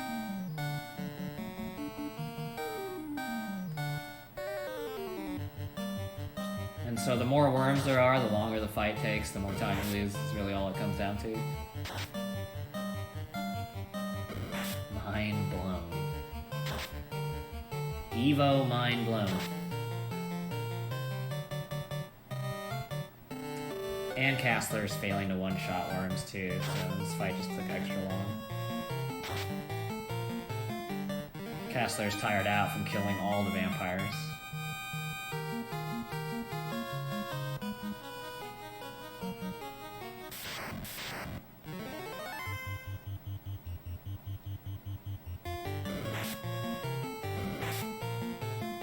See, this is your more typical air elemental fight, where they just all own you.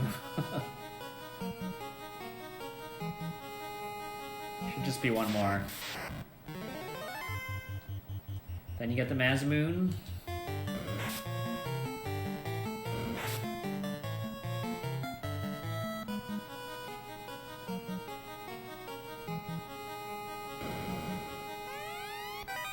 Alrighty. Now we're ready to kick some butt. So, Mazamoon, you. Yep. Defense to you. Sun Sword to you. May as well heal while we're here in the menu.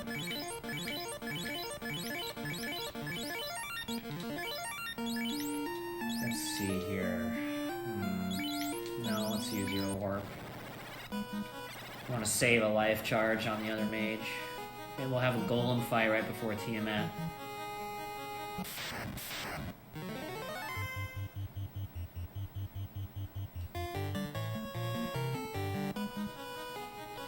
Unfortunately, Bane Sword is not a thing here, so we're gonna have to kill Tiamat the old-fashioned way. And Tiamat has a lot of health. Not as much as the last boss, obviously, but still a lot. So you're most definitely still banking on good hits and not jumping the gun. I mean, 77... Oh my god!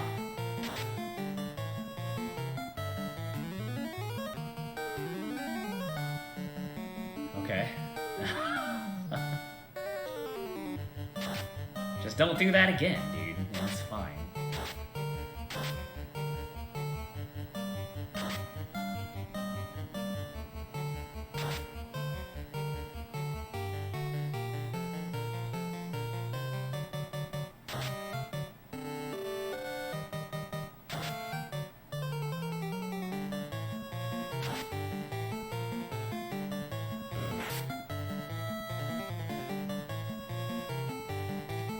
I'm really, really thankful that the rest of the dungeon's been good, because if it was bad and this stuff was happening, I'd be in some real trouble.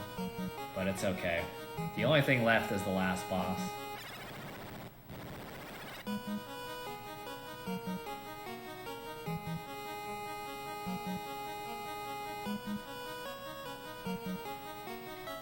Okay, so first off, let's use that.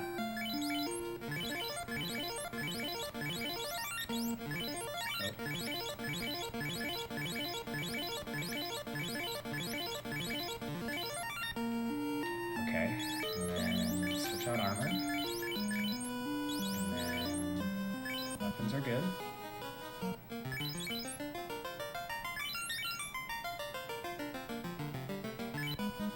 Alright, let's go. 2,000 hit points, possibility of Cure 4 to get all its hit points back. Let's go. Fast.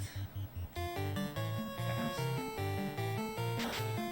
Starting off with the spell. So 4th spell is Cure 4, so you never really want to see a start like that. You also don't want to see him jump the gun, but 200 is okay for a non-fasted hit.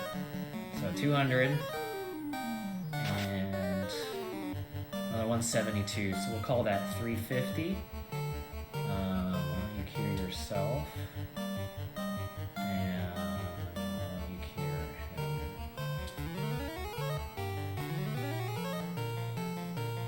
What are we at? 350, I said? Okay, so 600, you're dead. Say like 900.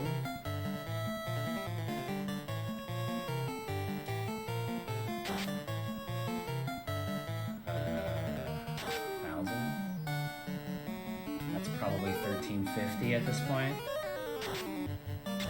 Okay, so if he uses a spell again, that's Cure 4. And we have 650 damage to do.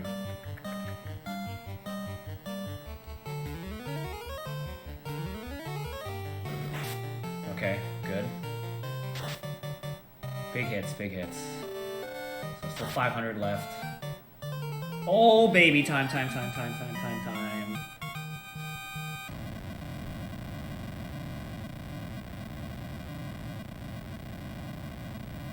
What was my time? Nice run. I mean, not really, but nice run.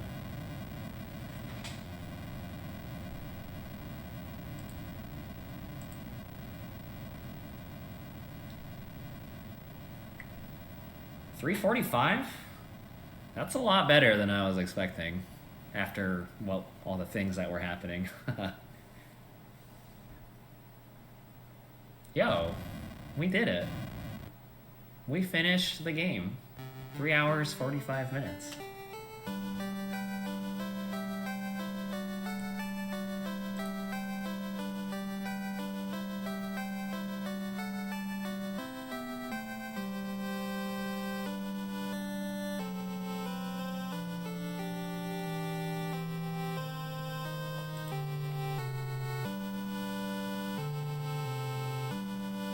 Oh, did it?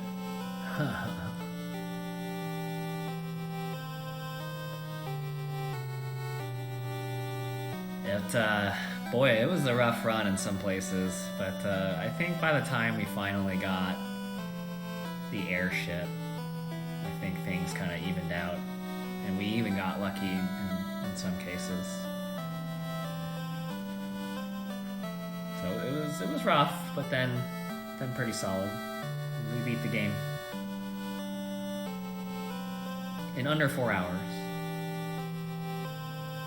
Which is what my actual estimate was.